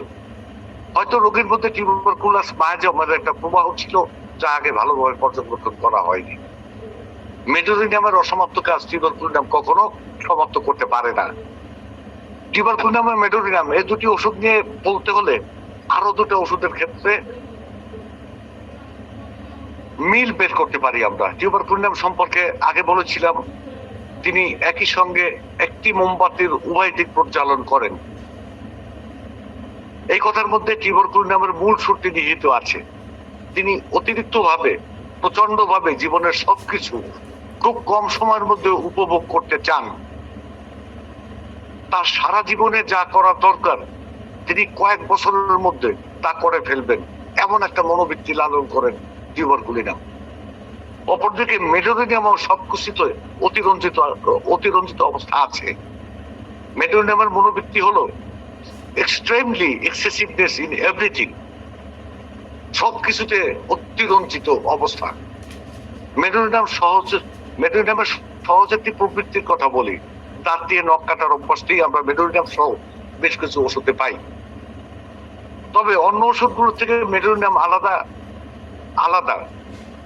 এই আলাদা করে তার অতিরঞ্জিত ক্ষিপ্রতা দিয়ে, দ্রুততা দিয়ে আমি মেডোরিনামের এমন রোগী পেয়েছি 1 মিনিটের মধ্যে সে তার হাত পায়ের 20টি আঙ্গুলের নখ দাঁত দিয়ে কাটাকাট কেটে ফেলছে, 1 মিনিট সময় নেয়নি। একটা ওই গার্লস স্কুলে পড়ে ক্লাস 9 এর একটা মেয়ে রোগী পেয়েছিলাম, একটা দেখাইছে আমাদের। টিউবারকুলিনাম এবং মেডোরিনামের মধ্যে আরেকটি জায়গায় মিল হচ্ছে দুটি ওষুধই মাত্র অতিরিক্ত যৌনতার প্রবৃত্তি আছে। আমরা লক্ষ্য করলে এক্ষেত্রে ওষুধ দুটির পার্থক্য খুঁজে পাই। আগে মেডোরিনামের কথা বলি। মেডোরিনাম প্রধান একটা অ্যান্টিসাইকোটিক রেমেডি। সাইকোটিক দোষটি প্রধানত যখন বংশ পরম্পরায় রোগীর মধ্যে প্রবাহমান বলে প্রতীয়মান হয় তখন এটি প্রয়োজন হয়। আমরা জানি সাইকোসিস দোষের পেছনে রয়েছে গনোরিয়া নামের এক ধরনের সেক্সুয়াল ট্রান্সমিটেড বা এসটিডি ডিজিজ। সুতরাং মেডোরিনামের রোগী যৌনতার ক্ষেত্রটি প্রধান আলোচ্য বিষয় হওয়া উচিত। আমরা মেডোরিনামে পাই এক্সেসিভনেস ইন সেক্সুয়ালিটি। ওষুধটির যৌনতার চাহিদা এতই তীব্র, এতই বেশি যে খুব অল্প বয়স থেকে যৌনতার প্রতি মনোযোগী হয়ে পড়ে। মেডোরিনামের শিশুরা 8-9 বছর বয়স থেকে মাস্টারবেটিং এ আসক্ত হয়। এর কারণ যতটা তাদের মনোজাগতিক প্রবৃত্তি তার চেয়েও অনেক গুণ বেশি হরমোনজনিত উত্তেজনার প্রভাব। খুব কম বয়সে মেডোরিনাম শিশু দেহে সেক্সুয়াল স্টিমুলেটিং হরমোনগুলো সক্রিয় হয়ে ওঠে। হরমোনের এই প্রভাব তাদের মাস্টারবেটিং বা সমৈথুন করতে তাড়িত করে। আমরা মেডোরিনামের পূর্ণবয়স্ক রোগীদের মধ্যে সেক্সুয়াল এক্সেসিভনেস লক্ষ্য করি। তারা অতিরিক্ত যৌনতার সঙ্গে সঙ্গে বিকৃত যৌনতার প্রতি আকৃষ্ট হয়ে পড়েন, আসক্ত হয়ে পড়েন। পর্ণ ফিল্ম দেখা, পর্ণ ছবি দেখা, বিকৃত যৌনতা এগুলোর উপর আকৃষ্ট হয়ে পড়েন। এরা সমকামিতার প্রতি আসক্তি অনুভব করেন। বিভিন্ন ধরনের বিকৃত যৌনতার প্রবৃত্তি এদের দাঁড়িয়ে বেড়ায়। এক পর্যায়ে তারা হরমোনজনিত বিকৃতি, মানসিক বিকৃতি ও বিকৃত আবেগীয় অবস্থার শিকার হন। টিউবারকুলিনামের রোগীদের মধ্যে আমরা কম বয়সে যৌনতায় লিপ্ত হওয়ার প্রবণতা লক্ষ্য করি। এক্ষেত্রে টিউবারকুলিনাম বরং মেডোরিনামের চেয়ে আরো একটা এগিয়ে। মেডোরিনাম যেখানে 8-9 বছর বয়সের যৌনতার প্রতি মনোযোগী হয়, টিউবারকুলিনামের শিশুদের মধ্যে এ ধরনের প্রবণতা আসে আরো আগে, 6-7 বছর বা 7-8 বছরে, কোন ক্ষেত্রে তারও আগে। আমরা মেডোরিনামের শিশুদের যৌনতার প্রবৃত্তির পেছনে পাই সাইকোসিস মায়াজমের কারণে সেক্সুয়াল স্টিমুলেটিং হরমোনের আগাম সক্রিয়তা। অপরদিকে টিউবারকুলিনামের শিশুদের মধ্যে অকাল যৌনতার প্রবৃত্তি দেখা দেওয়ার পেছনে থাকে তার অভ্যন্তরীণ অতৃপ্ততা বা অসন্তোষ। সে নিজে থেকেই উদ্দীপ্ত হতে চায়। আমি আমার পেশাগত জীবনে লক্ষ্য করেছি মেডোরিনাম রোগীরা যেমন বিকৃত পথে যৌনতাকে উপভোগ করতে চান, এমন অবস্থা টিউবারকুলিনামের রোগীদের মধ্যে পাওয়া যায় না। এরা যৌনতার ক্ষেত্রে স্বাভাবিক থাকে, পার্টনার হিসাবে বিপরীত লিঙ্গের কাউকে বাছাই করে। অপরিণত বয়সের শিশু কিশোরী বিপরীত লিঙ্গের কোন সঙ্গীর সঙ্গে যৌনতায় লিপ্ত হয়। এরা একজনের পর একজন যৌন সঙ্গীর সন্ধানে ব্যস্ত থাকে। টিউবারকুলিনামের সঙ্গে মেডোনিয়ামের আর একটা তুলনীয় ক্ষেত্র হলো বাইপোলারেশন। মানসিকতার আবেগীয় অবস্থার এমনকি শারীরিক সমস্যাগুলোর ক্ষেত্রে পরস্পর বিপরীত মেরুকরণ দেখি আমরা এই দুটি ওষুধেই। আমরা আগে বলেছি প্রেম বা ভালোবাসার ক্ষেত্রে টিউবারকুলিনাম পুরোপুরি মত্ত হয়ে পড়ে, যতটুকু সম্ভব নিজেকে উৎসর্গ করেন, কিন্তু পরক্ষণেই কেমন যেন স্তব্ধ হয়ে যান। তার মনে হতে থাকে এটাই সবকিছু নয়, তিনি এর চেয়ে ভালো কিছু চান, আরো বেশি রোমান্স, আরো বেশি কিছু। তিনি হয়তো নতুন করে আর একটা সম্পর্কে জড়িয়ে যান, এরপর আরেকটি, তারপর আরেকটি, এভাবে ভালোবাসার অতৃপ্তিকর একটা জার্নি চলতে থাকে টিউবারকুলিনামের সারা জীবন ধরে। টিউবারকুলিনামের এই অতৃপ্তিকর ভ্রমণ শুধু প্রেম ভালোবাসার ক্ষেত্রেই না, জীবনের প্রত্যেকটা ক্ষেত্রে। মেডোনিয়ামের বাইপোলারেশন একটা গুরুত্বপূর্ণ বিষয়, তবে টিউবারকুলিনামের মতো হঠাৎ করে মানসিক আবেগীয় পরিবর্তন মেডোনিয়ামে হয় না। মেডোনিয়ামের মেরুকরণ অবস্থার স্থায়িত্ব অনেক বেশি। মনে করেন এক ব্যক্তি ভীষণ লাগাম ছাড়া জীবনযাপন করছেন, হইহুল্লোড় করে বেড়াচ্ছেন, মাদক জুয়ায় ভীষণ আসক্তি হয়েছে তার, অবাধ যৌনতা, বিকৃত যৌনতা তার নিত্যদিনের অপরিহার্য কাজ। দেখা গেল এই ব্যক্তি একসময় এসব কর্মকাণ্ড ছেড়ে দিয়েছে, তিনি নিয়মিত ধর্মকর্ম করছেন, মানুষের সেবায় নিজেকে নিয়োজিত করেছেন। সবাই বলতে শুরু করলো, লোকটা কত ভালো হয়ে গেছে। 3, 6 বা 9 মাস পর বা 1 বছর পর দেখা গেল অন্য চিত্র। ওই লোকটি আবার আগের মতো অনিয়ন্ত্রিত জীবনযাপন শুরু করেছেন, যা তার আগের অনিয়ন্ত্রিত অবস্থাকেও ছাড়িয়ে যাচ্ছে। এক্ষেত্রে দেখা যাবে তিনি যখন মন্দ তখন অতিরিক্ত মাত্রায় মন্দ, এক্সেসিভনেস, আবার যখন ভালো তখন প্রচন্ড রকমের ভালো। এই ব্যক্তিটি মেডোনিয়ামের অধীন, মেডোনিয়ামের বাইপোলারেশন ও এক্সেসিভনেস এর অধীন।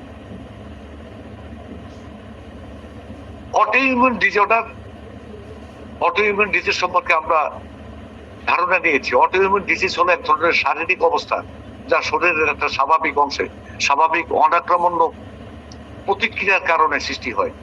রোগটির সৃষ্টির প্রারম্ভিক অবস্থাকে সাধারণত অটোইমিউন ডিসঅর্ডার বলা হয়। প্রতিটি মানুষের শরীরে প্রাকৃতিকভাবে রোগ প্রতিরোধ করার ক্ষমতা থাকে, যার কাজ হলো শরীরের ক্ষতি করে এমন কিছু ব্যাকটেরিয়া, ভাইরাস ইত্যাদি প্রবেশ করতে চাইলে তার সঙ্গে লড়াই করে তাকে বাধা দেওয়া। ইমিউনিটি বা রোগ প্রতিরোধ করার ক্ষমতা অ্যান্টিবডি নিঃসরণ করে, শরীরের শত্রুকে মানে রোগ শক্তি মোকাবেলা করে। রোগ শক্তি হলো আমাদের শরীরের শক্তি, সেটাকে মোকাবেলা করে। কিন্তু কেউ অটোইমিউন ডিজিজে আক্রান্ত হলে শরীরের রোগ প্রতিরোধক ক্ষমতা অর্থাৎ অ্যান্টিবডি ভুল কাজ করে থাকে। শরীরের শত্রু কোষ ও সুস্থ কোষের মধ্যে পার্থক্য নিরূপণ করতে পারে না। তখন রোগ প্রতিরোধ ক্ষমতা বা অ্যান্টিবডি উল্টো শরীরের সুস্থ কোষ অঙ্গ প্রত্যঙ্গগুলোকে আক্রমণ করতে থাকে। Lupus, arthritis, psoriatic arthritis, multiple sclerosis, muscular dystrophy, Duchenne muscular dystrophy ইত্যাদি রোগকে অটোইমিউন ডিজিজের মধ্যে ধরা হয়। 4 বছর আগে আমার কাছে নিয়ে আসা একটা বাচ্চা ডিএমডিতে ভুগতে ছিল। এই বাচ্চাটা মানে তাকে নিয়ন্ত্রণে আনতে ওকে টিউবারকুলিনাম বোভিনাম 10 ml একটা মাত্রা দেওয়া হয়েছিল এবং তার অটোইমিউন ডিজিজটা কন্ট্রোলে আনা সম্ভব হয়েছিল। আমার ব্যক্তিগত অভিজ্ঞতা থেকে বলতে চাই, বেশিরভাগ অটোইমিউন ডিজিজই টিউবারকুলাস মায়োজোমার অধীন।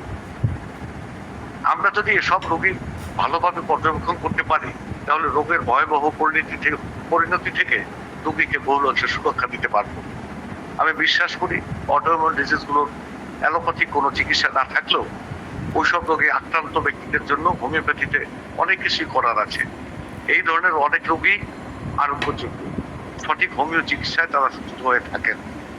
ধন্যবাদ, আজকের মতো এখানে শেষ করছি। শুভরাত্রি।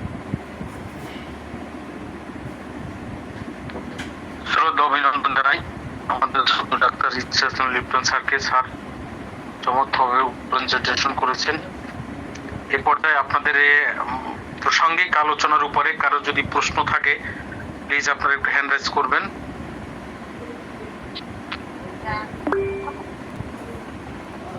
জি এমডি জুয়েল রানা স্যার, আপনি আপনার প্রশ্নটি করুন প্লিজ। আসসালামু আলাইকুম স্যার। স্যার অসংখ্য ধন্যবাদ স্যার, আমাদের মনের খোরাক অনেকটা পূরণ হয়েছে স্যার এই দুইটা ক্লাসের মাধ্যমে টিউবারকুলি নামের উপরে স্যার, এজন্য ধন্যবাদ স্যার। স্যার আমার প্রশ্ন হচ্ছে, আপনি একটি উদাহরণ দিয়েছিলেন অনেকটা এরকম যে অ্যাকোনাইট, টিউবারকুলিনাম, তারপর ধাতুগত ট্রিটমেন্ট ক্যালকেরিয়া কার্বনিকা। তো আমার প্রশ্ন হচ্ছে স্যার, আপনি যে লেয়ারের মতো করে যে আমাদের যে শিখালেন আজকে স্যার, এটা কি শুধুমাত্র টিউবারকুলিনাম মায়াজমের ক্ষেত্রে কি এইভাবে আমরা প্রয়োগ করতে পারি, না অন্যান্য যে কোনো সিপিলিনাম বা অন্যান্য যে কোনো? আমি আপনার প্রশ্নটা বুঝতে পেরেছি। যেহেতু আমার বক্তব্যের প্রথম দিকে আমি বলেছি যে tuberculinum is a opener remedy, তার ব্যতিক্রম হয় কখন? যখন টিউবারকুলিনামের সঙ্গে অন্য একটা ওষুধ, একটা কনস্টিটিউশনাল ওষুধ এবং এই ডায়াথেসিস হল টিউবারকুলার, তখন ওপেনার। কিন্তু অন্য কোনো লেয়ার থাকলে লেয়ারটা আগে সরাই নিতে হবে, ক্লিয়ার? এটা সব ওষুধের ক্ষেত্রে, সব চিকিৎসার ক্ষেত্রে। জি স্যার, ধন্যবাদ স্যার। জি, এরপর হ্যান্ড রাইজ করেছেন ডাক্তার আকবর হোসেন স্যার, আপনি আপনার প্রশ্নটি করুন প্লিজ। আসসালামু আলাইকুম স্যার। ওই আমার প্রশ্নটা প্রায় সেমই ছিল, যে একটা কনস্টিটিউশনাল মেডিসিন আসার পরে আমি দেখলাম যে সেই মেডিসিনটা একটা পর্যায়ে যার কাজ করছে না, কিন্তু তার ভিতরে টিউবারকুলিনের টেন্ডেন্সি আছে বা কিছু লক্ষণ পাওয়া গেছে, সেক্ষেত্রে কি আমি ইন্টারকারেন্ট হিসেবে টিউবারকুলিনাম মেডিসিন ব্যবহার করতে পারি কিনা? অফকোর্স, অবশ্যই। আপনার ওইটা আগেই করা উচিত ছিল, কিন্তু সেটা না করায় আপনি ওই একবার ওষুধ দেওয়ার পরে একটু উন্নতি, তারপরে আবার অবনতি, আর ওষুধ কাজ করছে না। আর যদি আগে ওইটা দিয়ে নিতে পারতেন বুঝে শুনে, তাহলে আর ওই কনস্টিটিউশনাল ওষুধ আটকে যেত না। Thank you. ও স্যার, তাহলে কি আমি আগেই আমি টিউবারকুলিনাম দিয়ে আপনি যদি ডায়াথেসিস বা মায়াজাম পান, তাহলে বুঝে শুনে ডায়াথেসিস পেলে তো আপনি আগেই টিউবারকুলিনাম দিয়ে নেবেন। কেন অত বড় ডায়াথেসিস কার্যকর থাকাকালে ওটা একটা বড় বাধা, বড় অবস্ট্রাকশন। ওখানে কনস্টিটিউশন ওষুধ, ম্যাক্সিমাম ওষুধই কাজ করতে পারে না। জি স্যার, ওইটা নিয়ন্ত্রণে আসার পরে কনস্টিটিউশনাল ওষুধ কাজ করবে। ওকে, থ্যাংক ইউ স্যার, এটা জানার ছিল।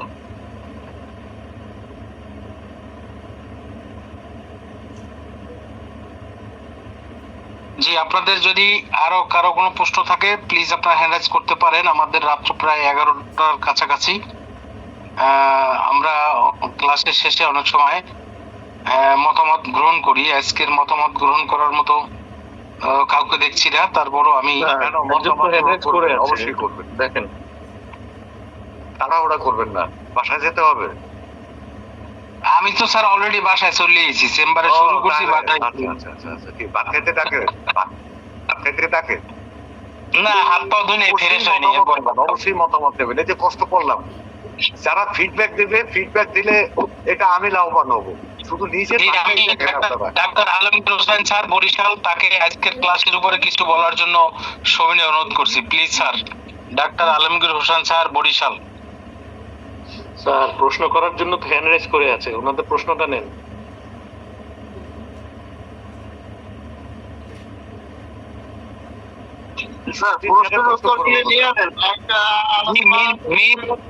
মীর মনির হোসেন স্যার, আপনি আপনার প্রশ্নটি করুন প্লিজ। হ্যাঁ, ধন্যবাদ। আমি এই অদমকে আপনি শেষ পর্যন্ত দেখতে পেলেন, তো স্যারকে সশ্রদ্ধ সালাম জানাই। স্যার নিশ্চয়ই ভালো আছেন, স্যারের ক্লাস বরাবরই ভালো লাগে। তো স্যারের কাছে আমার প্রশ্ন এটা হচ্ছে যে, স্যার যদি বললো যে রোমান্স পরিবর্তন করে, আরো বেশি রোমান্স চায়, আবার জায়গা পরিবর্তন করে, তো সেক্ষেত্রে স্যারকে আমার প্রশ্ন যে, স্যার আমাদের জাতীয় কবি নজরুল, ওনার ক্ষেত্রে এরকম একটা টেন্ডেন্সি ছিল নতুন রোমান্সে জড়িয়ে পড়া, নিত্য নতুন জায়গায় জায়গা পরিবর্তন করা। সে ওনাকে কি আমরা টিউবারকুলিনামের ছবি ভাবতে পারি? এখনো আমার বোঝা কোনো ভুল হয়েছে, একটু বলবেন? চমৎকার। কাজী নজরুল ইসলামের অবস্থাটা ছিল সিটোসরিক অবস্থা, সোরা এবং সিফিলিটিকের মিশ্রণ, যেটা টিউবারকুলার পর্যায়ে গেছে কিন্তু রোগের প্রকাশটা ঘটেনি। ঠিক আছে, উনি সিফিলিসে আক্রান্ত হয়েছিলেন, এই হিস্ট্রিটা আমি জানি। এবং ওনার যে পরবর্তীতে রুগ্ন অবস্থাটা, এটা সিটোসরিক অবস্থায়, ওনার নার্ভ সিস্টেম ভেঙে পড়েছিল, ক্লিয়ার। এবং এত বড় মহান ব্যক্তিত্ব সম্পর্কে এর চেয়ে বেশি কিছু বলার দরকার নাই, আপনি মিলিয়ে নেন। ওরকমই অতৃপ্ত আত্মা। নজরুল তো কখনো তৃপ্তি পায় নাই, সন্তুষ্ট হতে পারেননি, কোথাও সন্তুষ্ট হতে পারেননি। তিনি কি না করেছেন, কি না চেয়েছেন। আমি বেদুইন, আমি চেঙ্গিস, আমি আপনারা ছাড়া করি না কাহারে পুলিশ। শেষ দিকে অথবা বলেছেন, আমি চিনেছি আমার আজকে আমার ভুলিয়া গিয়েছে সব বাদ। এটা উনি নিজেকে চিনেছেন, কিন্তু উনি সবকিছু পেয়েছেন এই কথাটা বলেনি। উনি কখনো ভগবানকে বলছে, যে দেবী দুর্গাকে বলছে, আর কতকাল থাকবে বেটি মাটির ঢেলার মূর্তি দাঁড়ান, দেশটা যে তোর জয় করেছে অসভ্য আর অসুর চাড়াল। এই যে একটা দহন প্রক্রিয়া ওনার মধ্যে ছিল, টিউবারকুলার বা টিউবারকুলার ডায়াথিসিস হয়নি, মায়াজমটা ছিল। আর একটা কথা মনে রাখবেন, এই যে বড় বড় ব্যক্তিত্ব, ঠিক আছে, বড় বড় ব্যক্তিত্ব, কবি, সাহিত্যিক, নাট্যকার, অভিনেতা, অভিনেত্রী এবং সেলিব্রিটি যারা, তারা হয় টিউবারকুলার ডায়াথিসিস, নাহলে কার্সিনোসিস, মানে কি, মানে ক্যান্সারিয়াস ডায়াথিসিস। এদের মৃত্যুটা হয় টিবিতে হবে, না হলে ক্যান্সারে হবে। ওই যুগে ক্যান্সার ছিল না। আপনি দেখেন অনেক কবি সাহিত্যিকের মৃত্যু হয়েছে টিবিতে। সারা বিশ্বের অনেক কবি সাহিত্যিকের মৃত্যু হয়েছে টিবিতে। আবার এদের মধ্যে যারা একটু উচ্চাভিলাষী ছিলেন, এরা অনেকে সুইসাইড করেছে। বর্তমান সময় কবি, সাহিত্যিক, তারপরে হলো গিয়া অভিনেতা, অভিনেত্রী, সেলিব্রিটি যারা আছে, তাদের পরিণতি হয় ক্যান্সারিয়াস ডিজিজে আক্রান্ত হয়। টিউবারকুলার তো আর্টিস্টিক, ফসফরাস আর্টিস্টিক, তারপরে হলো গিয়া নেটাবিউর artistic, ignatia artistic, carcinosin artistic. শিল্প সঙ্গীতের সাধনা যারা করবেন, তাদের পরিণতি ওই দিকে। Thank you. এটা তো আটকাতে পারবেন না, এটা প্রকৃতিগত কারণে করে, এবং তারা নিজেরা সচেতন না থাকলে পরিণতি ওরকমই হবে। সচেতন থাকলে এগুলোকে সেভ করা যায়।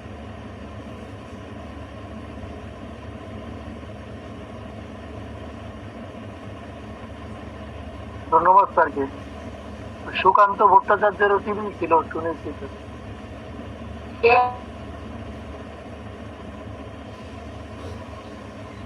সুজিত স্যারের হ্যান্ড রেজ করা আছে। সুকান্ত ভট্টাচার্য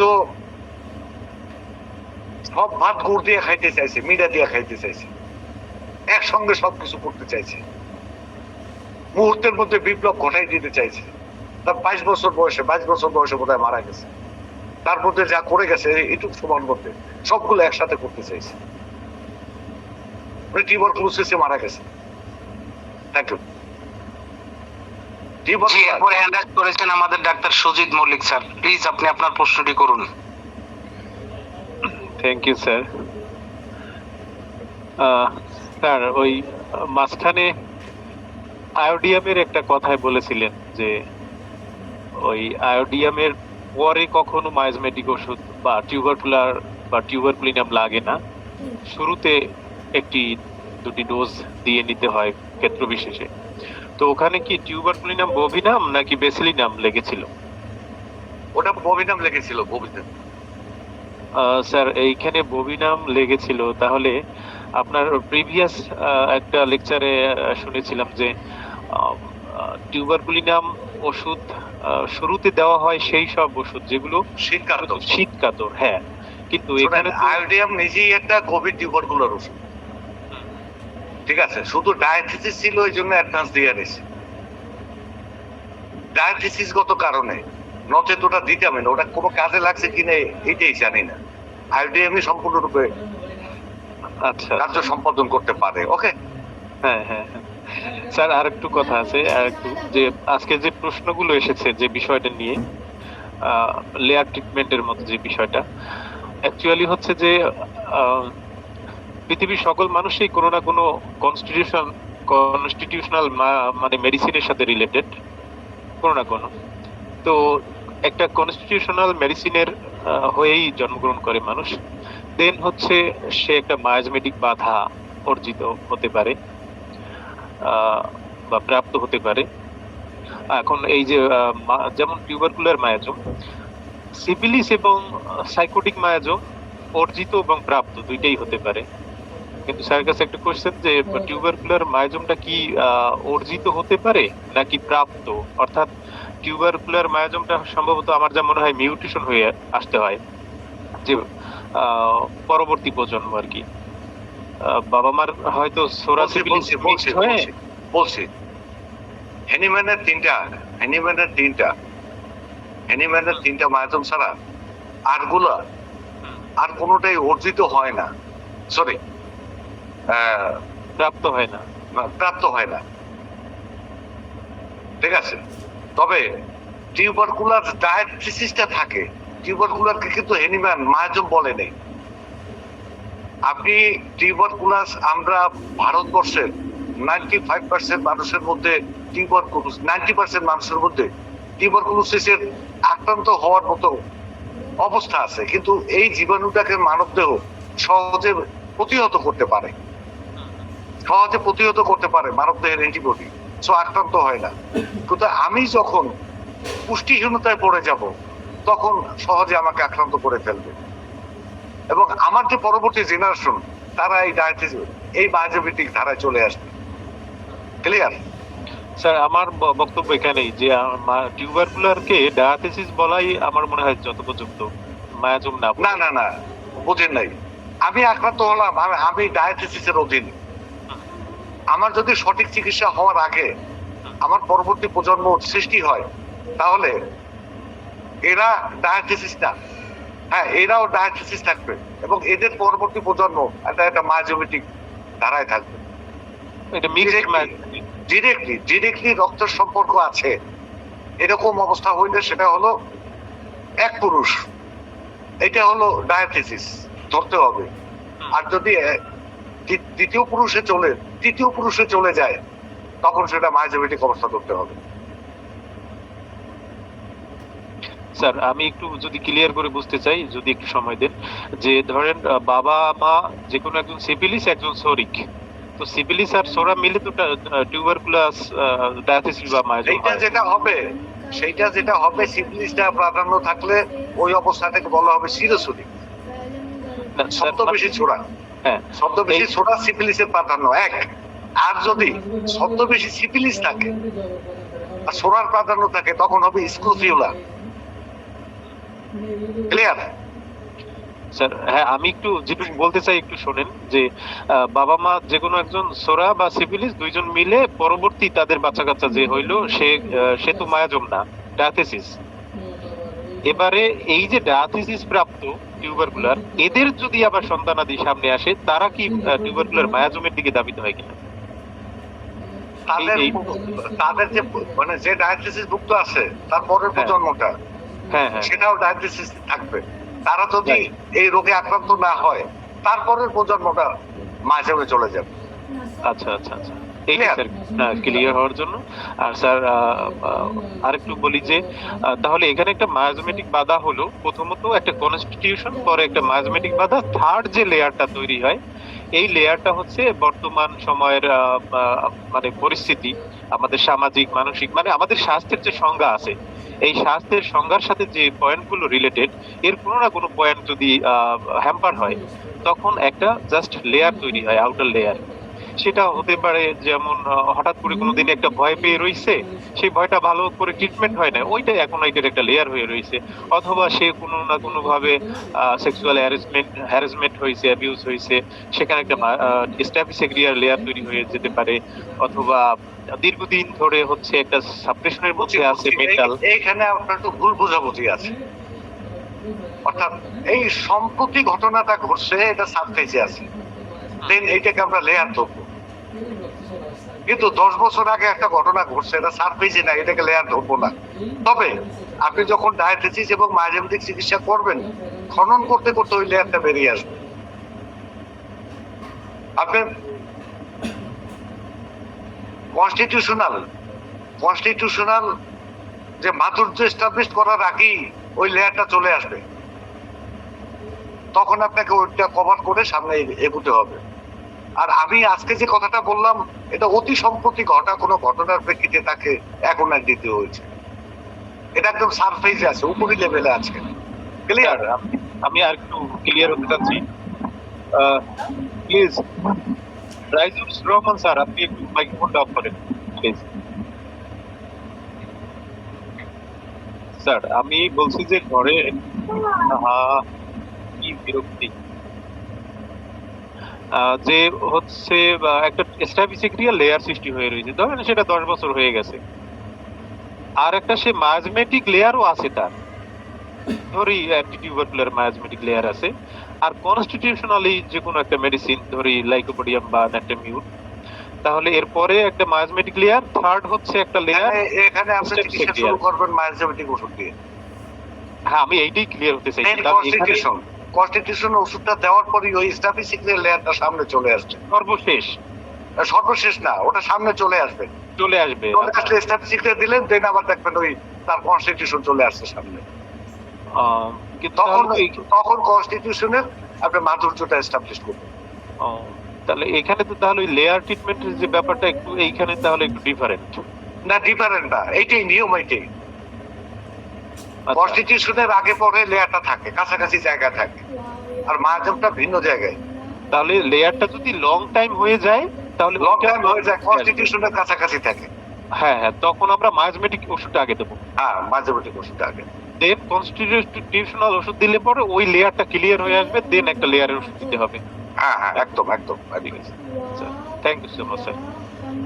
আর আজকের আলোচনা স্যার তো অনবদ্য, মানে এই নিয়ে তো আর কথাই বলার স্কোপ নেই। আর আগের ক্লাসটা প্লাস এই ক্লাসটা প্লাস আমি আরো চাই যে স্যার টিউবারকুলার মেডিসিনের সাথে আজকে অনেকগুলো আপনি পার্থক্য কম্পারিজন শিখিয়েছেন, প্লাস টিউবারকুলিনাম ওষুধের সাথে কিছু অ্যাকিউট মেডিসিনের যে একটা রিলেশন আছে, যেমন টিউবারকুলার স্টেট হুট করে কিভাবে ব্রায়োনিয়ার স্টেটে, মানে ব্রায়োনিয়ার যে লেয়ার সৃষ্টি হয় অনেক সময় টিউবারকুলারের, বলতে গেলে তো ক্লাসটা পেইড ক্লাস হওয়া দরকার। উচিত স্যার, ওইসব বলতে গেলে ক্লাসটা পেইড ক্লাস হওয়া দরকার। অত কষ্ট কিনা করে কোন আপনি যেভাবে আলোচনা করছেন দরকার আমরা পেড করো, সমস্যা কি? ভয় দেন? না, আমি সেদিন ছাড়া কোন সময় ঘুমাইতে যাই ভাই, চেষ্টা করে। না স্যার, ঘুমাবো না, আমি আছি আপনার সাথে স্যার, সারা রাত্র আছি। জি, এখন আমি আজকে ক্লাসের উপরে মত বিনিময় করার জন্য অনুরোধ করছি doctor Alamgir Hossain sir, please sir. আসসালামু আলাইকুম। বিশেষ করে আজকের আলোচক আমাদের সকলের শ্রদ্ধা হলো ডাক্তার ইশরাত হোসেন লিপ্টন স্যারকে অনেক ধন্যবাদ। আজকের যে আলোচনা হয়েছে, আলোচনা আমি একটু ব্যস্ততার ভিতরে বাইরে ছিলাম, তারপরেও আমি মোবাইল বন্ধ করি নাই। ইনশাল্লাহ আলোচনা গুরুত্ব সহকারে শুনছি এবং তাতে যতটুকু আমার অভিজ্ঞতা হয়েছে, তার এই 2000 সাল থেকে প্র্যাকটিস করলেও আজকের যে আলোচনা পাইছি, আলোচনায় আমি 2000 সালের জিস্ট পাইছি সব, এই 20 বছর 25 বছরের। এজন্য স্যারকে অনেক ধন্যবাদ। আর বেশি কিছু বলতে পারবো না, সকলকে ধন্যবাদ জানিয়ে আমি শেষ করছি। আল্লাহ হাফেজ। ধন্যবাদ ডাক্তার আলমগীর হোসেন স্যারকে। এরপর আমি মত বিনিময় করার জন্য অনুরোধ করছি ডাক্তার আমিনা আক্তার, প্লিজ আপনি আজকের ক্লাসটার উপরে কিছু কথা বলুন।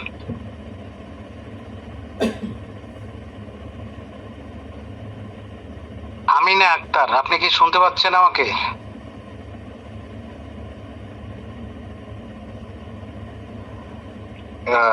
আসসালামু আলাইকুম স্যার, আমি গাড়িতে আছি, আমি ডাক্তার হয়তো নাই, তারপরে আমি যে একটা কথা বলতে পারি। এখন আমি ফ্রি হয়ে গেছি, দিলে স্যার বলতে পারি। জি স্যার, বলেন। স্যার কি লিপ্টন স্যার আমাকে শুনতে পাচ্ছেন? স্যার আমি গাড়িতে আছি, জানি না কতটা শোনা যাবে। জি স্যার, আপনার কথা শুনতে পাচ্ছি স্যার, প্লিজ বলেন স্যার। আচ্ছা, আমার কথা হচ্ছে যে আমরা তো এই গ্রুপটা নতুন শুরু করেছি, তো স্যারের ক্লাসগুলো একটু ক্লাসিক্যাল হয়, একটু অ্যাডভান্স লেভেলের ক্লাস হয়।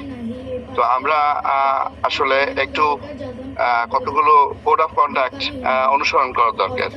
একটা হচ্ছে যে আমাদের মাইক্রোফোন অথবা ভিডিও অন হয়ে যায় ক্লাস চলাকালীন সময়, এতে করে স্যারের যেমন কনসেন্ট্রেশন নষ্ট হয়, ক্লাসে উপস্থিত সবারই নষ্ট হয়। তো এদিকে একটু সবাইকে একটু মনোনিবেশ করার জন্য অনুরোধ করব। আর আমরা অচিরেই দুই একটা ক্লাস আমরা নেওয়ার চেষ্টা করব, সেটা হচ্ছে আমরা কমিউনিটি বেসড হোমিওপ্যাথি জিনিসটা কি, আমরা হালকা হালকা কথা বলেছি, কিন্তু এটা নিয়ে মনে হয় যে একটু আন্ডারস্ট্যান্ডিং দরকার, যাতে করে আমরা এই গ্রুপটা যে আর 10টা গ্রুপের মতন না। অনেক গ্রুপ আছে যারা শুধু ম্যাথমেটিকা পড়ায়, অনেক গ্রুপ আছে যারা শুধু অর্গানন পড়ায়, প্রফেশনাল ডেভেলপমেন্টের জন্য ক্লাস নেয়। তো আমাদের ব্যাপারটা একটু অন্যরকম, সেটা আমরা বলতে চাই। তো সেটা হয়তো আমরা অচিরেই আপনাদের সামনে আনবো। আজকে আমার আরেকটা বিনীত অনুরোধ আছে, যেটা হচ্ছে যে একজন অংশগ্রহণকারী যদি খুব লম্বা সময় মূল বক্তাকে ধরে রাখি, তাহলে পরে হয় কি যে এটা অন্যান্যরা তখন চলে যায়। তো এটা হচ্ছে যে কমন ইন্টারেস্ট, কমন ক্লাসে কমন ইন্টারেস্টটাকে সবচেয়ে প্রায়োরিটি দেওয়া উচিত। আমার নিজের অনেক প্রশ্ন থাকতে পারে, চেইন কোশ্চেন থাকতে পারে, যে একটা উত্তর দিলেন স্যার, তারপর আরেকটা প্রশ্ন, আরেকটা প্রশ্ন, আরেকটা প্রশ্ন, এরকম হয়, এরকম প্রায় হয়। তো সেক্ষেত্রে বাইলেটারাল আলোচনা আমরা যাবো, যে মিউচুয়ালি যে স্যারের সঙ্গে আমরা আলাদাভাবে কথা বলবো। কিন্তু ক্লাসের মধ্যে আসলে একজন ডাক্তার যদি স্যারকে অনেক এনগেজ করে রাখি, তাহলে সেক্ষেত্রে একটু সমস্যা হয়। এদিকটা একটু খেয়াল রাখা দরকার। আর সবচাইতে যে কারণে আমি আসলে ফ্লোর নিয়েছি, আমি গাড়ির মধ্যে আছি, তারপরেও সেটা হচ্ছে যে আমরা যারা উপস্থিত হয়েছি, যেমন আজকে প্রায় 60 জনের বেশি ছিলাম আমরা, তো আমরা যদি এই গ্রুপটাকে বিল্ড আপ করার জন্য প্রত্যেকে আমাদের বন্ধু বান্ধবদেরকে একটু বলি, যেটা সেলিম স্যার সবসময় চেষ্টা করেন, বিভিন্ন গ্রুপে বলেন, আমরা বলার চেষ্টা করি। অবশ্যই এই সপ্তাহে আমি খুবই আজকে ফ্রি হলাম আর কি, অনেক কমিটেড ছিলাম, যে কারণে আমি এই প্রচারের কাজটায় এই সপ্তাহে একটু আমি পারি নাই। তো এটা সবাইকে বলবো যার যার টাইম লাইনে এবং ব্যক্তিগতভাবে যোগাযোগ করে একটু ইনভাইট করা, যাতে করে একটা নতুন গ্রুপ হিসেবে আমরা একটু মেরুদণ্ড সোজা হয়ে আমরা দাঁড়াতে পারি। তো সে ব্যাপারে সবার সহযোগিতা আর জন্য আমরা একটু দরখাস্ত করতে চাই, আপনারা সবাই এগিয়ে আসবেন। আর একটা বিষয় হচ্ছে যে এখানে আমরা পার্সোনাল এক্সপোজারের জন্য কেউ আসি নাই, কেউ আসবো না। আমরা পার্সোনাল এক্সপোজারটা মানে ব্যক্তিগত যে একটা ব্যক্তিগত একটা উপস্থাপনা, সেইটা বিষয় না। মূল বিষয়টা হচ্ছে একেবারে আমরা গ্রাউন্ড টু দা আর্থ যেটাকে বলে, আমরা একদম মাটির সঙ্গে মিশে গিয়ে সবাই ছাত্র হয়ে সবাই শেখার চেষ্টা করব। এই প্রতিশ্রুতিটুকু আমরা যদি গ্রহণ করি, তাহলে পরে দেখা যাবে যে আমাদের এই গ্রুপটা দাঁড়িয়ে গেছে। এখন মানুষের ব্যক্তিগত প্রচারণা, ব্যক্তিগত চিন্তা ভাবনার প্রতিফলন, এগুলো থাকতেই পারে, থাকে, কিন্তু এই গ্রুপটা একটু অন্যরকম। তো আমরা চাচ্ছি যে এখানে আসলে যিনি বক্তা থাকবেন তাকে আমরা হাইলাইট করব, তাকে আমরা যথেষ্ট সময় দেব, এবং তাকে আমরা এমন প্রশ্ন করব যে প্রশ্নগুলোতে অন্যান্য 10 জন উপকৃত হয়, নট দ্যাট যে শুধু আমি উপকৃত হই। তো সেই ক্ষেত্রে সবার খেয়াল রাখার জন্য অনুরোধ করে, একটু প্রচারের জন্য বিনীত অনুরোধ জানিয়ে আপনাদের ভালোবাসা আমরা চাই। আপনারা সবাই ভালোবাসার সাথে ছিলেন এত সময়, আপনারা লিভ করেননি, এখনো প্রায় 41 জন এখন আমরা হাজির আছি। তো আমরা আসলে ভালোবাসায়, আপনাদের মমতায়, আপনাদের অংশগ্রহণে, আপনাদের মেধায়, আর যদি কেউ বক্তব্য উপস্থাপন করতে চান, দয়া করে সুজিত স্যারের সাথে অথবা লিপ্টন স্যারের সাথে অথবা আমাদের সেলিম স্যারের সাথে, আমার সাথে আপনারা যোগাযোগ করবেন যে আমি এই বিষয়ে উপস্থাপনা করতে চাই। আমরা নতুন বক্তা তৈরি করতে চাই, দরকার হলে আমরা পাওয়ার পয়েন্ট বানিয়ে দেবো, দরকার হলে পাওয়ার পয়েন্ট আমরা প্রেজেন্টেশন করে দেবো, স্লাইড শো করে দেবো, আপনি কথা বলবেন। আমরা যত রকমের সহযোগিতা লাগে সবগুলো আমরা করতে রাজি আছি, কিন্তু আমাদের বক্তা চাই, আমরা বক্তা চাই। ম্যাথমেটিকের উপরে স্যার কথা বলছেন, আমি হয়তো ফিলোসফি বা অর্গানের উপরে কথা বলতেছি, বা কমিউনিটি বেসড হোমিওপ্যাথির উপরে কথা বলতেছি, কিন্তু আমাদের আরো বক্তা দরকার। খুব ট্র্যাডিশনাল বক্তা না, আমাদের বক্তা দরকার হচ্ছে একটু নন ট্র্যাডিশনাল। যেমন লিপ্টন স্যারের ক্লাসে আমরা একটা ড্রাগকে দেখতে পাই একটা ছবির মতো, একটা প্যাশেন্ট এসে যখন ছবির মতন আমাদের সামনে বসে, একটা ড্রাগ পিকচার নেয়, সেটাকে যাতে আইডেন্টিফাই করতে পারি। একটা ড্রাগের কিছু জন্ম দাগ থাকে, ডক্ট্রিন অফ সিগনেচার থাকে, এছাড়াও কিছু জন্ম দাগ থাকে। লিটন স্যারের ক্লাস পেলে আমরা বুঝতে পারি জন্ম দাগ গুলো কোথায়, ওই ড্রাগটা কোথেকে আসছে, ওই ড্রাগটা কেমন চেহারা, ওর জন্ম দাগ কোথায়, ওরে আমি চিনবো কেমনে, এটা সুবিধা হয়। তো আপনারা সবাই এই জায়গাগুলোতে সহযোগিতা করবেন আমাদের, আমরা দেওয়ার চেষ্টা করব, আপনাদেরকে উজাড় করে দেওয়ার চেষ্টা করব। তো আপনারা থাকবেন আমাদের সাথে এবং অন্যান্যদেরকেও দাওয়াত করে আনবেন। ধন্যবাদ। শেষ করলাম, অনেক রাত হয়েছে। আসসালামু আলাইকুম। শ্রদ্ধা অভিনন্দন জানাই আমাদের doctor A K Mizanur Rahman sir আমাদেরকে অনেক উৎসাহ এবং উদ্দীপনামূলক কথা বলেছেন। স্যারকে স্যালুট জানাই।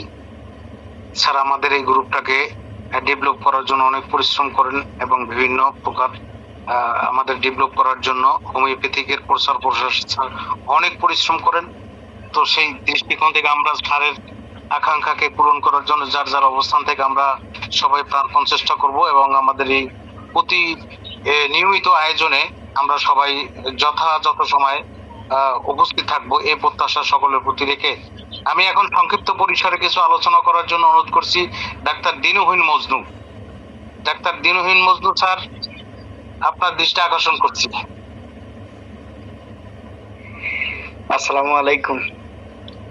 ওয়ালাইকুম সালাম রহমতুল্লাহ বারাকাত। কেমন আছেন স্যার? জি আলহামদুলিল্লাহ স্যার, আলহামদুলিল্লাহ। আসলে আমার মোবাইলে প্রবলেম, দেখেন কতবার ভাইরিতেছি, স্যারের ক্লাসের অপেক্ষায় থাকি, অনেক সমস্যা। মোবাইলে একটা কিনতেছি, টাকা অলরেডি রেডি করছি, মোবাইল কিনবো ইনশাল্লাহ। এই জন্য অনেক কিছু করতে পারি না, স্যারের ক্লাসগুলো করতে পারি না। মোবাইলটা কোনো রকম নিয়ে আসে আর কি, মানে একবারে দমটা চলে যাচ্ছে। তো স্যারের ক্লাস থেকে তো আসলে ডাক্তার হওয়ার স্বপ্ন হোমিওপ্যাথিতে আসছে। এখন এই যে এত কিছু আমরা কোথায় পাই? কোথাও কোনো বইও তো পাই না। এই জন্য স্যারের ভালোবাসার আশায় থাকি আর কি। স্যার যদি আমাদেরকে ভালোবাসেন তবে হয়তো আমরা স্যারের এই রত্নগুলো আমরা হয়তো পাবো আর কি। সত্যিকার অর্থেই অন্য কোথাও পাই না। অনেক বড় বড় বড় ডাক্তার শরণাপন্ন হয়েছি এবং আসলে অনেক কিছু জানার চেষ্টা করতেছি এখন থেকে, কিন্তু স্যারের যেভাবে আসলে হৃদয় উজাড় করে আমাদের স্যারের যে এক্সপ্রেশন টোটালি এক্সক্লুসিভ, যেটা মূল্য নাই, যেটা মূল্য দিয়ে আসলে কেনা যায় না এরকম। তো স্যারের প্রতি, স্যারের জন্য সত্যিকার অর্থে মন থেকে দোয়া করি যেন স্যারকে আল্লাহ সুবহানাহু ওয়া তাআলা উত্তম দীর্ঘতম নেক হায়াত দান করেন এবং স্যার যেন সবসময় ভালো থাকেন এবং স্যার যেন আমাদেরকে এভাবে দিয়ে যান। আমরা আসলে একবারে কাঙ্গাল, আমরা হোমিওপ্যাথি ডাক্তাররা এমনিতেই খুব অসহায় মানুষ। তো আসলে সত্যটা জানে কম। কোরআনের এক আয়াতের মধ্যে আল্লাহ সুবহানাহু ওয়া তাআলা বলছেন যে মানুষ সত্য সম্পর্কে খুব কম জানে। মানুষ খুবই অল্প সংখ্যক মানুষই সত্যকে জানে এবং অল্প সংখ্যক মানুষই কৃতজ্ঞ। তো এই ক্ষেত্রে আসলে আমরা হোমিওপ্যাথি ডাক্তাররা যখন দেখি যে মেরার পালের মতো মানুষ হোমিওপ্যাথি ফার্মেসি গুলোতে ভিড় জমায়, তখন আসলে অনেক হয়, আবার আশান্বিত হয় এবং আশা ফিরে পাই যখনই দেখি যে আমাদের শ্রদ্ধেয় লিপ্টন স্যারের মতো উপমহাদেশের একজন শ্রেষ্ঠ মানুষ আমার কাছে মনে হয়, যিনি এত সুন্দর গভীর জ্ঞান নিয়ে আসলে আমাদেরকে ইনশাল্লাহ আমাদের দিবেন আর কি। আমরা এই প্রত্যাশায় থাকি এবং আমাদের মধ্যে আছেন এ কে মিজানুর রহমান স্যার। ফিলোসফি নিয়ে আমরা সবাই যদি একত্রিত থাকি, আশা করি ইনশাল্লাহ আমরা আমাদের স্যার এটা প্রচার করবো ইনশাল্লাহ। আমি ইমিডিয়েটলি একটা মোবাইল কিনবো। আমি একটু প্রবলেম আছি, একটু জর্জরিত অবস্থায় আছি, আমাকে যেন কেউ ভুল না বোঝে। বিশেষ করে যদি লিপ্টন স্যার আমাকে ভুল বোঝে তো আমি আসলে খুব হতাশ হই আর কি। এমনিতে হোমিওপ্যাথিতে আসছি, চতুর্দিক দেখালি নেগেটিভ, সত্যিকার অর্থে নেগেটিভ, মানে পারিবারিক ভাবে বা বিভিন্ন আত্মীয় স্বজন যারা আছে শুধু হতাশই করে। কিন্তু যখনই ক্লাসে আসি এবং এই বিশাল সাগরের মতো জ্ঞান, এই জ্ঞানের মধ্যে যাই, তখন ওই মির্জা গালিবের মতো একটা কথা মনে হয় আর কি, যে আল্লাহ সুবহানাহু ওয়া তাআলা এমন এক উত্তাল ঢেউর মধ্যে ভাসছে যে যারা অন্যরা এই সাঁতারই জানে না, মনে হয় শান্তি পায় আর কি। তো স্যারের কাছে আমার আকুল আবেদন থাকবে, অনুরোধ থাকবে, রিকোয়েস্ট থাকবে যেন স্যার আমাদেরকে আসলে তার আদর্শের মধ্যে রাখেন, তার পদধূলিতে যেন স্থান দেন আর কি। এই বলে আমি আমার কথা শেষ করছি। আসসালামু আলাইকুম। ধন্যবাদ ডাক্তার দিনুহীন মজনু স্যার, চমৎকার কথা প্রেজেন্টেশন করেছেন। আমি এখন দৃষ্টি আকর্ষণ করছি আমাদের ক্লাসের শুরু থেকে এ পর্যন্ত আছেন ডাক্তার কৃষ্ণপাদ দাস। স্যার আপনি আজকে ক্লাসের উপরে কিছু মত বিনিময় করুন প্লিজ স্যার। স্যার আসসালামু আলাইকুম। আসলে স্যার মত বিনিময় করার মতন যোগ্যতা আমার সেইভাবে নাই, তবে আমি এই কথা বলবো, আমি লিপটন স্যারকে খুব বেশি দিন চিনি না। আমি অল্প কিছুদিন হয়েছে চিনছি, কিন্তু যতদিন থেকে চিনছি আমি ওনার আলোচনা বা ওনার যে দৃষ্টিভঙ্গিগুলো তুলে ধরেন, ওনার যে উপস্থাপনা, এই উপস্থাপনা থেকে মনে হয় যেন আমি একটা বাস্তব চিত্র দেখতে পাই। এবং সৌভাগ্যক্রমে এবং আপনাদের ভালোবাসার খাতিরেই হয়তো বা স্যারের যে বেশ কয়েকটা কেস অ্যানালাইসিস, এই কেস অ্যানালাইসিসের সঙ্গেও সরাসরি সম্পৃক্ত থাকতে পারছি এবং সেইখান থেকে অনেক কিছু জানতে পারছি। স্যার আমি এই পর্যন্ত যত ক্লাস করছি আমার মনে হয় যে স্যারের মতন একজন যে বিজ্ঞ মানুষ আমাদের এত ভালোবেসে যে আমাদের কাছ থেকে প্রত্যেকটা বিষয়, খুঁটিনাটি বিষয়গুলো উপস্থাপন করেন যেভাবে, সেভাবে যেভাবে ডাক্তার গড়ার যে উদ্যোগ নিছেন আপনারা, তা আমার মনে হয় যে এভাবে চললে অদূর ভবিষ্যতে আমাদের বাংলাদেশে আপনারা যে এই প্রচেষ্টা, যে লক্ষ্যে আগাচ্ছেন, তা সেই লক্ষ্যটা পূরণ হবে। আমি আশাবাদী যে আমাদের বাংলাদেশে ঘরে ঘরে, জেলায় জেলায়, উপজেলা পর্যায়ে একজন মানে অনেক আমাদের বিজ্ঞ হোমিওপ্যাথ তৈরি হবেন এবং যারা কিনা হোমিওপ্যাথির মাধ্যমে দেশ ও জনকল্যাণমূলক কার্য করতে পারবে। তাছাড়া আমি ধন্যবাদ জানাচ্ছি। আমার কথা বোঝা যাচ্ছে কিনা জানি না, একটু ভয়েসটা বসে গেছে। স্যারের আলোচনা স্যার আমি খুবই মুগ্ধ স্যার। আমি ওনার আলোচনার সুযোগ পেলেই আমি কখনো মিস করি না স্যার। আমি নিজেকে মনে করি, কি বলবো, মানে ভাগ্যবান মনে করি যখন যদি ওনার কোনো আলোচনা পাই। ধন্যবাদ স্যারকে তার সুন্দর আলোচনার জন্য। আসসালামু আলাইকুম। জি, ডাক্তার কৃষ্ণপদ দাসকে ধন্যবাদ জানাই এবং এ পর্যায়ে আমি ডাক্তার মামুনুর রশিদ স্যারকে কিছু বলার জন্য বিনীত অনুরোধ করছি। Sir please.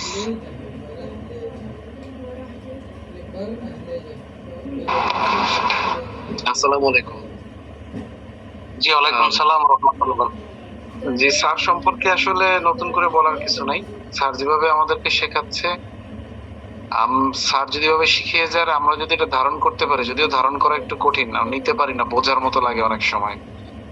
তো ইনশাআল্লাহ এক সময় ওই দাদা যেটা বললেন যে কৃষ্ণদা, যে নিশ্চয়ই একসময় বাংলাদেশে অনেক ভালো ভালো হোমিওপ্যাথ তৈরি হবে, আর ওই হোমিওপ্যাথের দলে আমিও থাকতে চাই আর কি। স্যার এগিয়ে যাক, আল্লাহ স্যারকে সুস্থতা দান করুক, সুস্থ রাখুক, আর আমাদেরকেও শিক্ষার মন মানসিকতা তৈরি করে রাখুক, আমরা যেন গ্রহণ করতে পারি। ধন্যবাদ। ধন্যবাদ ডাক্তার মামুনুর রশিদ স্যারকে। এরপরে যদি কারো কোনো বক্তব্য থাকে প্লিজ আপনারা হ্যান্ড রাইজ করতে পারেন। রাত্র প্রায় 11:15 বাজে গেছে। আমি আজকের ক্লাসের সম্মানিত পরিচালক ডক্টর এ কে মিজানুর স্যারের দৃষ্টি আকর্ষণ করছি। প্লিজ স্যার, যদি আর কোনো কথাবার্তা মন্তব্য কারো না থাকলে ক্লাসটা শেষ করা যায় কিনা স্যার প্লিজ। যিনি বক্তা থাকেন তার অনুমতি নিতে হবে, আমার তো না, স্যারের অনুমতি নিতে হবে। স্যার শেষ করতে পারে স্যার? শেষ করতে পারে। জি জি, থ্যাংক ইউ। জি, সবাইকে ধন্যবাদ জানাই। দীর্ঘক্ষণ পর্যন্ত আমাদের এই যে শ্রদ্ধেয় ডাক্তার ঈশ্বর লিপ্টন স্যারের এই ক্লাসটা মনোমুগ্ধকর, এই ক্লাসে আপনারা যারা উপস্থিত ছিলেন, আমি আমার হৃদয়ের গহীন থেকে সবাইকে অভিনন্দন জানাই এবং আগামী আমাদের নিয়মিত প্রতি সোমবারের এই ক্লাস কমিউনিটি বেসড হোমিওপ্যাথি গ্রুপে সবাইকে থাকার আহ্বান জানাই। এবং আমি আর একটা দাওয়াত দিয়ে রাখি যে আগামী বৃহস্পতিবার, আজকে 10 তারিখ, 11, 12, 13 তারিখ আমাদের কল্যাণ সোসাইটির কেন্দ্রীয় কমিটিতে আমাদের আজকের আলোচক ডাক্তার ঈশ্বর লিপ্টন স্যারের টপিক নিয়ে আলোচনা আছে। সবাইকে আমন্ত্রণ জানাই, টপিকস আমরা জানিয়ে দেব। ইনশাআল্লাহ আপনারা সবাই যুক্ত থাকবেন এই প্রত্যাশা রেখে সকলের সর্বোচ্চ কল্যাণ কামনা করে আজকের ক্লাসটি সমাপ্ত ঘোষণা করছি। আসসালামু আলাইকুম ওয়া রাহমাতুল্লাহি ওয়া বারাকাতুহু।